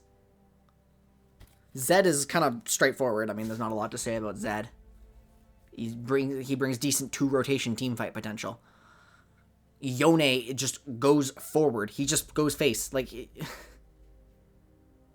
gonna DM it to me? Thank you. Like, Yone just is a sustained damage assassin. And who can go, like, straight forwards. Yone's weird. Like, Yone prefers to engage from his team instead of on a flank. Which checks out. Okay, thank you. Thank you very much. This is the Wrist Master Sheet. Wrist is a Garen one trick. He is probably one of the most competent high elo Garens. He has a lot of understanding of like the intricacies of Garen, and he believes the skill in him is in understanding your different build paths and rune combinations and just situations to make certain decisions, right? Yeah, Garen actually does have a lot of burst damage. He actually has a lot of DPS. You can see these are some of the most aggressive Juggernaut builds. Berserker's Greaves, like every game. If I move on to Garen, like, I just need to do this. I need to go on this. And I think the only time we'll see Garen, who is one of the least played champions in coordinated play, is like with Yuumi in weird situations. Although actually some people are just picking him without a shred of irony, which is kind of cool. And I've been starting to wonder if Garen in current League of Legends is not as bad as people say. I've been genuinely wondering that. I don't think Garen is, like, top tier or even, like, top 30, probably. But, like, I'm beginning to think Garen is not abysmal. So, like, what have we got? This... Where is it? Where is it? This right here, this silence is, I think, a really core part of Garen. There are very few champions with access to a silence, and I think that's a big deal for his combat pattern and, like, situations when you would want to pick him. Because if Karibo's saying he's very matchup dependent, that is consistent with me saying silence is probably one of the most important things about him. He is durable, high DPS, high burst. High burst. Binary. Matchup dependent. You would pick Garen because you know there's a situation where like this tenacity matters. The spin damage matters. Like where you can just sprint someone down. And I would expect Garen to be a pretty poor team fighter. Like this solo queue win rate is higher than it should be, most likely. And it actually holds up until Master, I think. Oh, not Master, just Master Plus. It actually gets better at Master Plus. Granted, there are fewer games, but that tells me if you pick Garen intelligently, you're actually rewarded. This is just one sheet. Extreme. This makes sense. Akshana is just ridiculous. Dodge or ban worthy. Really, I know Kale is like that level for Garen. That's one of the few Garen matchups I actually know. Apparently he just gets rolled by Kale. Yeah. April 2022, so it's still pretty in date. It's actually, yeah, he keeps it up to date. That's awesome. He has matchups for everybody.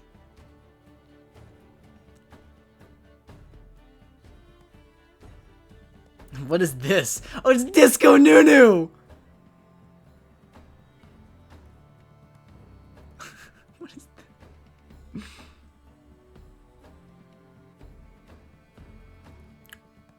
that? Wow, Wrist is such a nerd. I love it.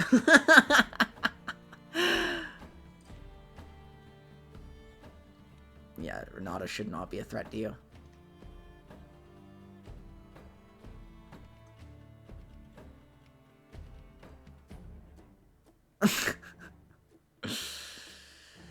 Okay, so yeah, I mean,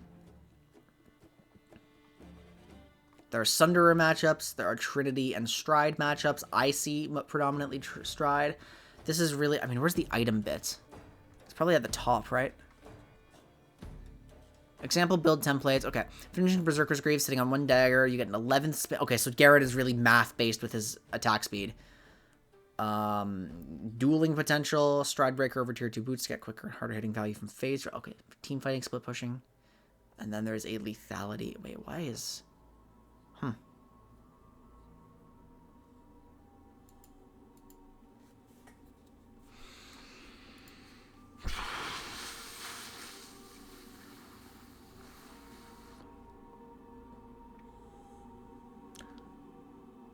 Oh, this is back in the Garen Yuumi days at Worlds 2019. Do you guys remember this? He's actually moderately popular. People still tried to make it work later. Garen jungle. There is a long string of Garen jungle from just one guy who really liked it, I guess. Okay, so I think to solve this problem, what I would like to do is just look at the other options I have for Juggernauts. So Shiv should match Garen's DPS, but is a very different champion.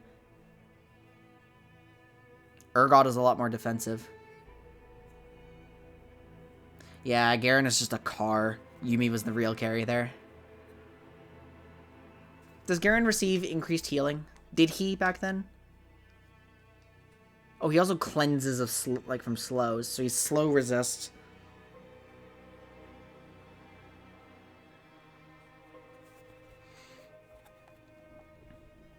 I mean, so, okay, so Rist's document implies that Garen is actually a competent team fighter?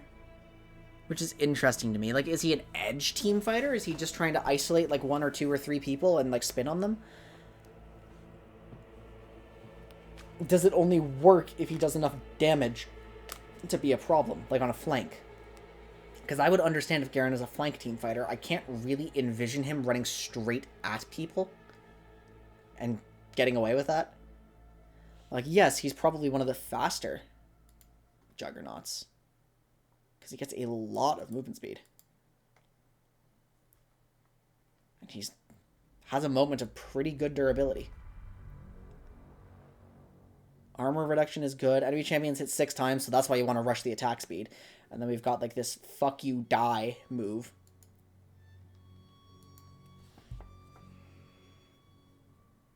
That's true, yeah. So the armor shred is, like, I mean...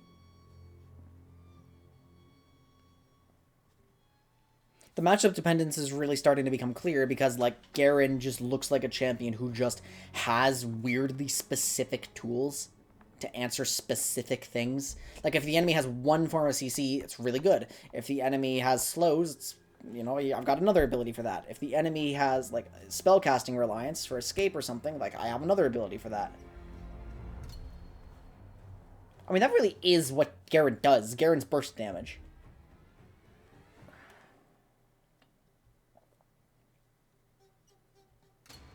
To an extent. Like Garen's just gonna... Garen's Q spin R actually does so much damage, come to think of it.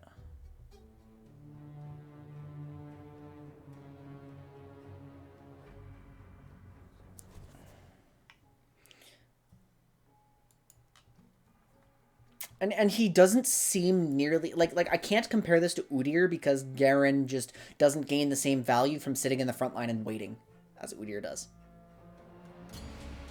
Because if Udyr has an opportunity, he'll just sprint past you and run onto your backline, but he does so by kind of protecting his own backline for a bit.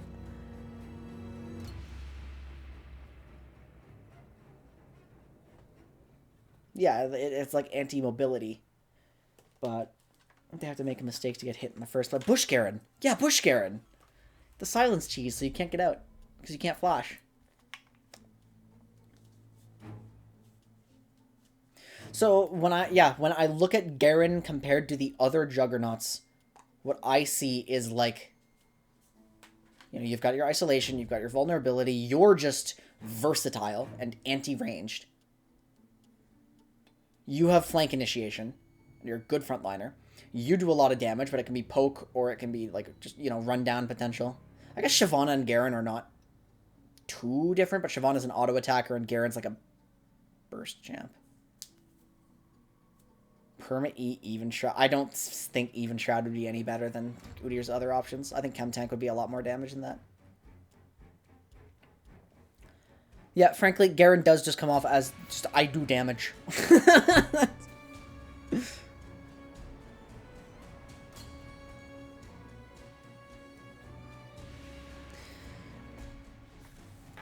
I can see it in ARAM. Yep, that checks out. I just think Even Shroud is like an okay item. I was really excited about it when it came out because supports used to sometimes rush Abyssal Mask for just the damage amp, but then the damage amp just ended up not being that good and it's so outclassed by Locket. There's nothing wrong with being an ARAM player.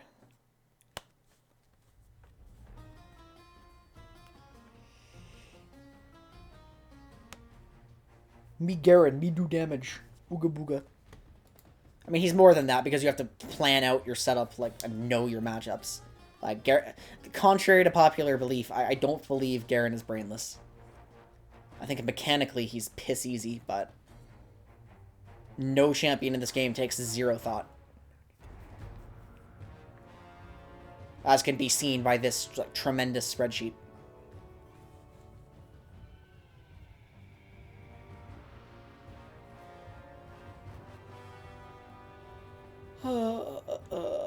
Ghostblade is wild.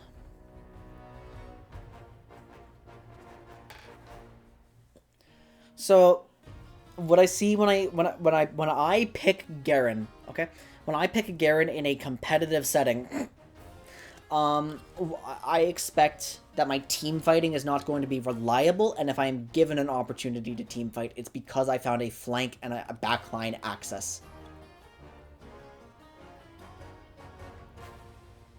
So in that sense, I must be a competent side laner. I don't have to be a split pusher, but I must be a very competent side laner.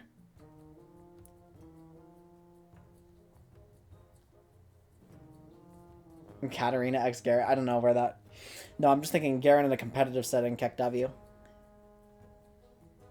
But I mean, I'm entering some players into like Iron, Bronze, Silver leagues, and Garen matters down there, and so it actually I need to know what the point of him is. Garen's probably good down there, actually. Like I wonder how aggressive we can get with our Garen picks.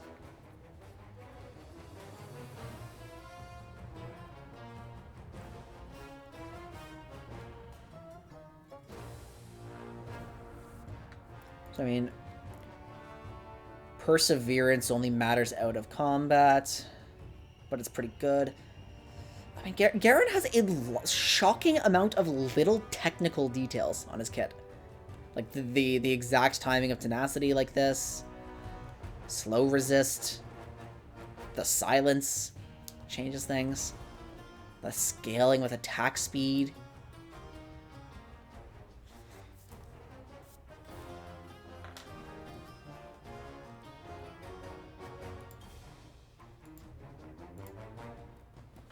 Okay, so it's like Garen is a high damage juggernaut.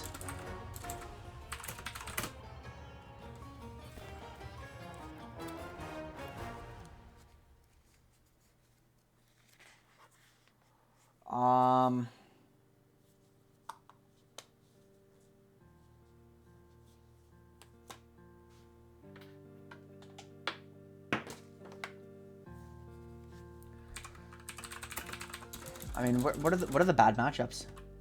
No, did I say on hit? I meant attack speed. I don't think it applies on hits, does it?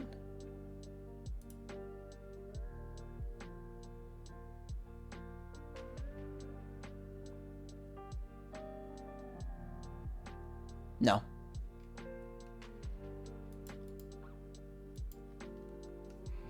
But if I go down to here, what are like the best? I wish I could find like just top lane matchups. Camille's terrible, apparently. There's a lot of major threats. Mundo is even. Anything squishy, that's like an even threat. Fiora's a problem. Gangplank's a problem. Gnar is even. Oh, that's a squishy.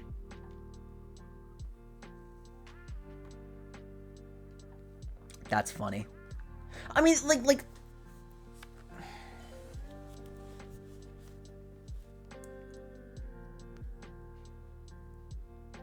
Even Jax. Interesting.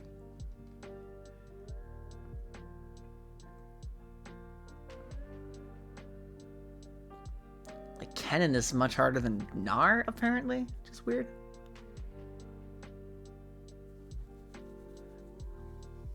Lilia, Lucian. I mean, Lucian can be a problem. I imagine ranged champions are just miserable for Garen because you don't have, like, reliable gap closers. Unless they're ranged and immobile, but then why are you playing that top lane? Yeah, see, Senna's not a problem.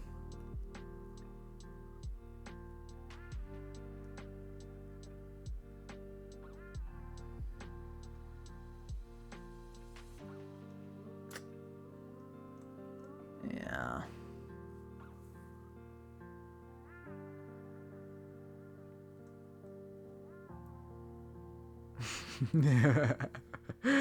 Yeah, I counterpicked a Darius with Zillion once.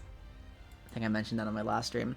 Okay, so yeah, the point of Garen is to have just really high damage. You want to get onto a squishy target and nuke them, and you do so by just being a competent side laner.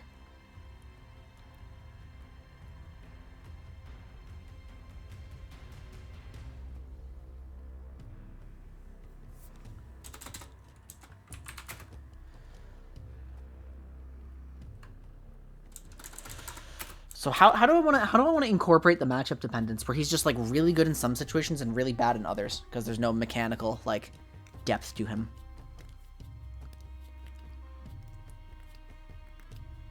Oh, because cat, yeah. I mean, that would be despicable actually, and I don't want that. That'd be too strong.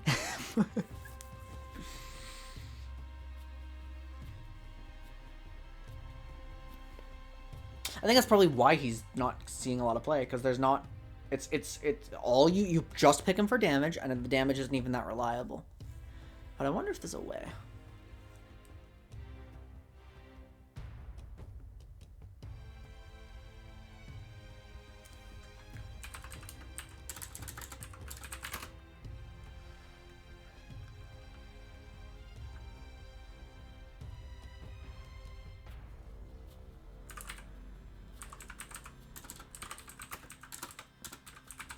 Is this a real thing?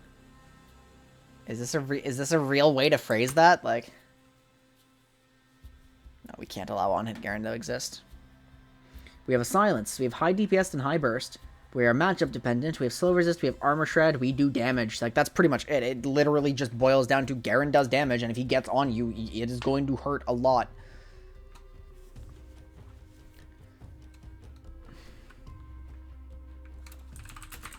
Uses his...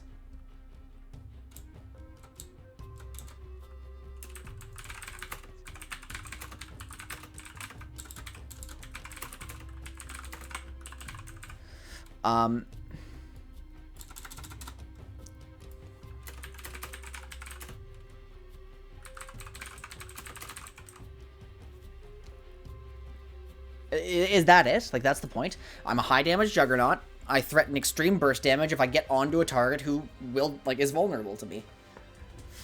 Because, like, if I'm a Garen and I get onto Kayle, Kale's not vulnerable to me. If I'm a Garen and I get onto Camille, good luck winning that. If I'm a Garen, I'm not going to get on to Kennen. Or Quinn.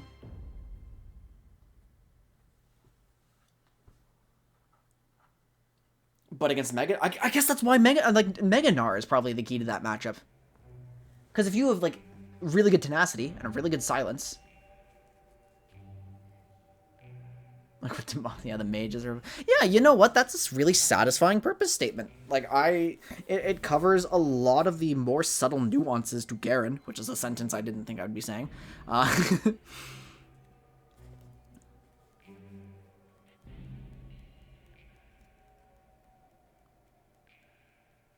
Alright, that's all of them.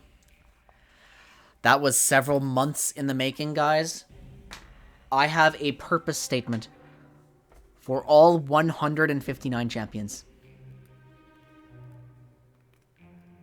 The reason I know the Kayle matchup is because I watched Rist. And I heard him complaining about Kayle a lot, and that is just something that stuck with me. I'm like, yeah, we can't play Garen into Kayle.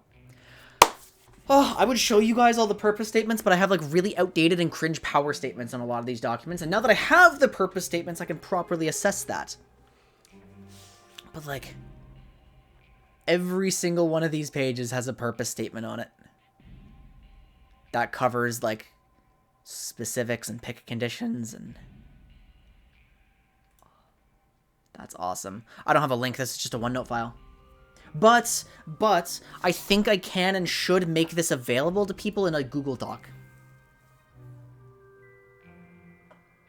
And then if somebody finds something they don't quite love or don't quite vibe with, and so they have more knowledge on the champion, we can, like, update it, right? I'm going to be updating these. Like, the Vex's purpose statement has gone through, like, 4 iterations. Because at first I thought the anti-mobility niche mattered a lot, and I thought the fact that she's like a semi-defensive mage matters a lot. And then it turns out she's a counterpick to stuff because literally the only thing that matters about her is her ultimate. So... collab with LS when? I gotta get a lot more cred, and like... I have to get a lot smarter about the game before something like that can happen.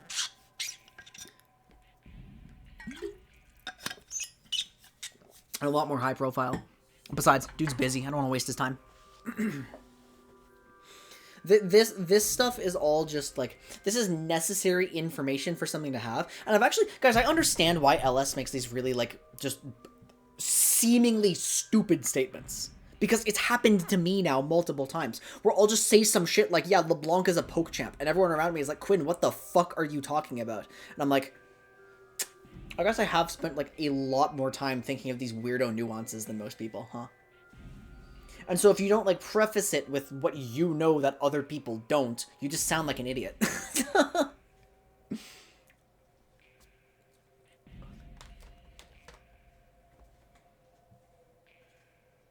Because, yeah, I look at LeBlanc and what her play pattern is in the mid to late game, and all she does is just jump over the wall and harass people.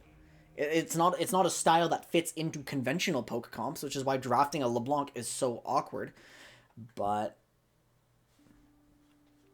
You also have to just watch out when you have analysts. Like guys, what I want you guys to do, if you guys are going to be watching me and watching all my analysis streams in the future, the number one thing you have to do is like start to understand my biases and my specializations.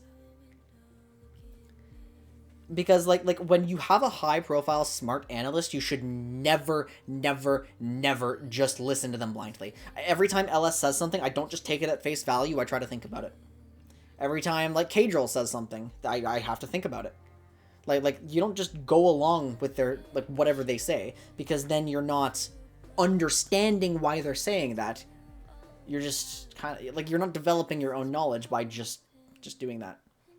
Besides, like, nobody can be right 100% of the time. I've said some dumbass things. Like... And now I understand from having watched LS and stuff that whenever he makes like a big sweeping statement, it's covered with all of these like asterisks and stuff. Like when he says like Olaf is bad, it's like yes, but ... like now like in this tiny niche with enchanters and if you're playing like this aggro comp and like if you're like tiny things like that make Olaf playable or stuff, like make them draft for Renekton. I should.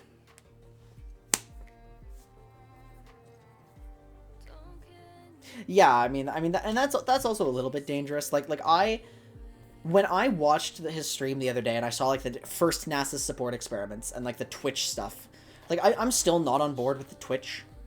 I understand why he's investigating it, but I'm just not on board with the AD version. I think the AP has merit, but it's cheesy and weird.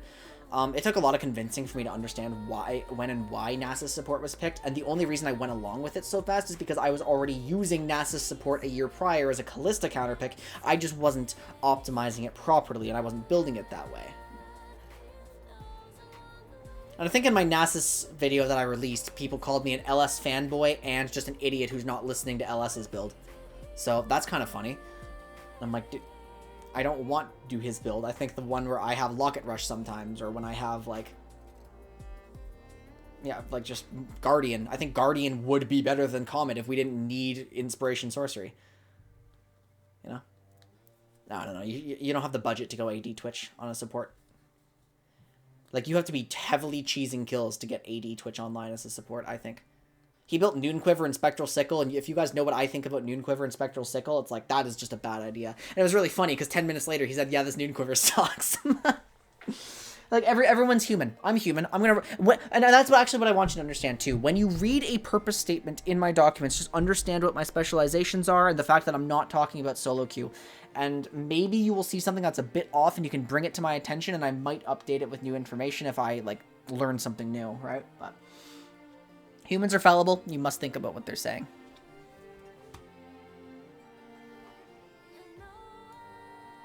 This was a 3-hour stream when I meant to be live for like an hour and a half and then get dinner, so... Fuck, I can't believe I did it. I cannot believe I did it. This took me so long. This took me such a long time, and I finished with Garen. Oh my god. I'm done. I have a rudimentary understanding of everyone beyond their kits.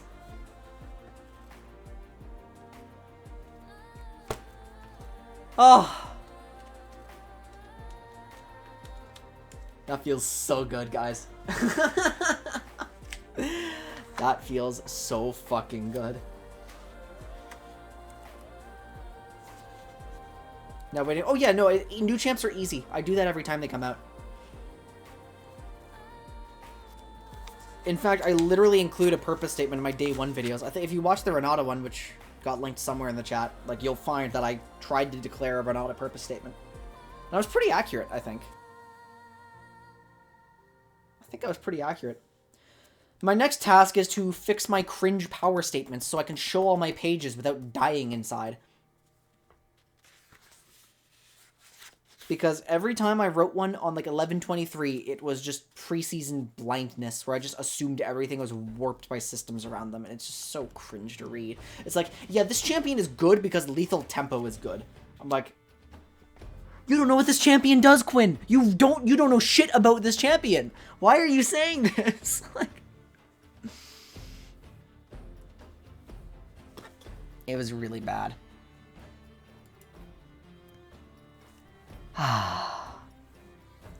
Kane's purpose statement is probably the longest.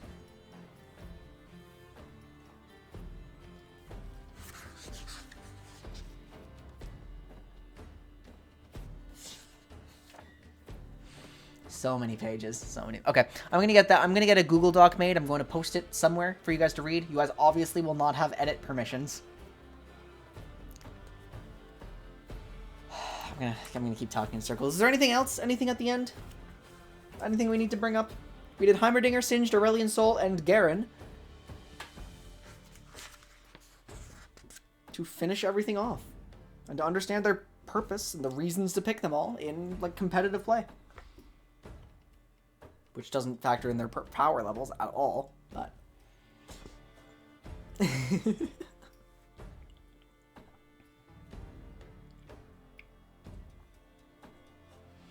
Feels fucking good, man.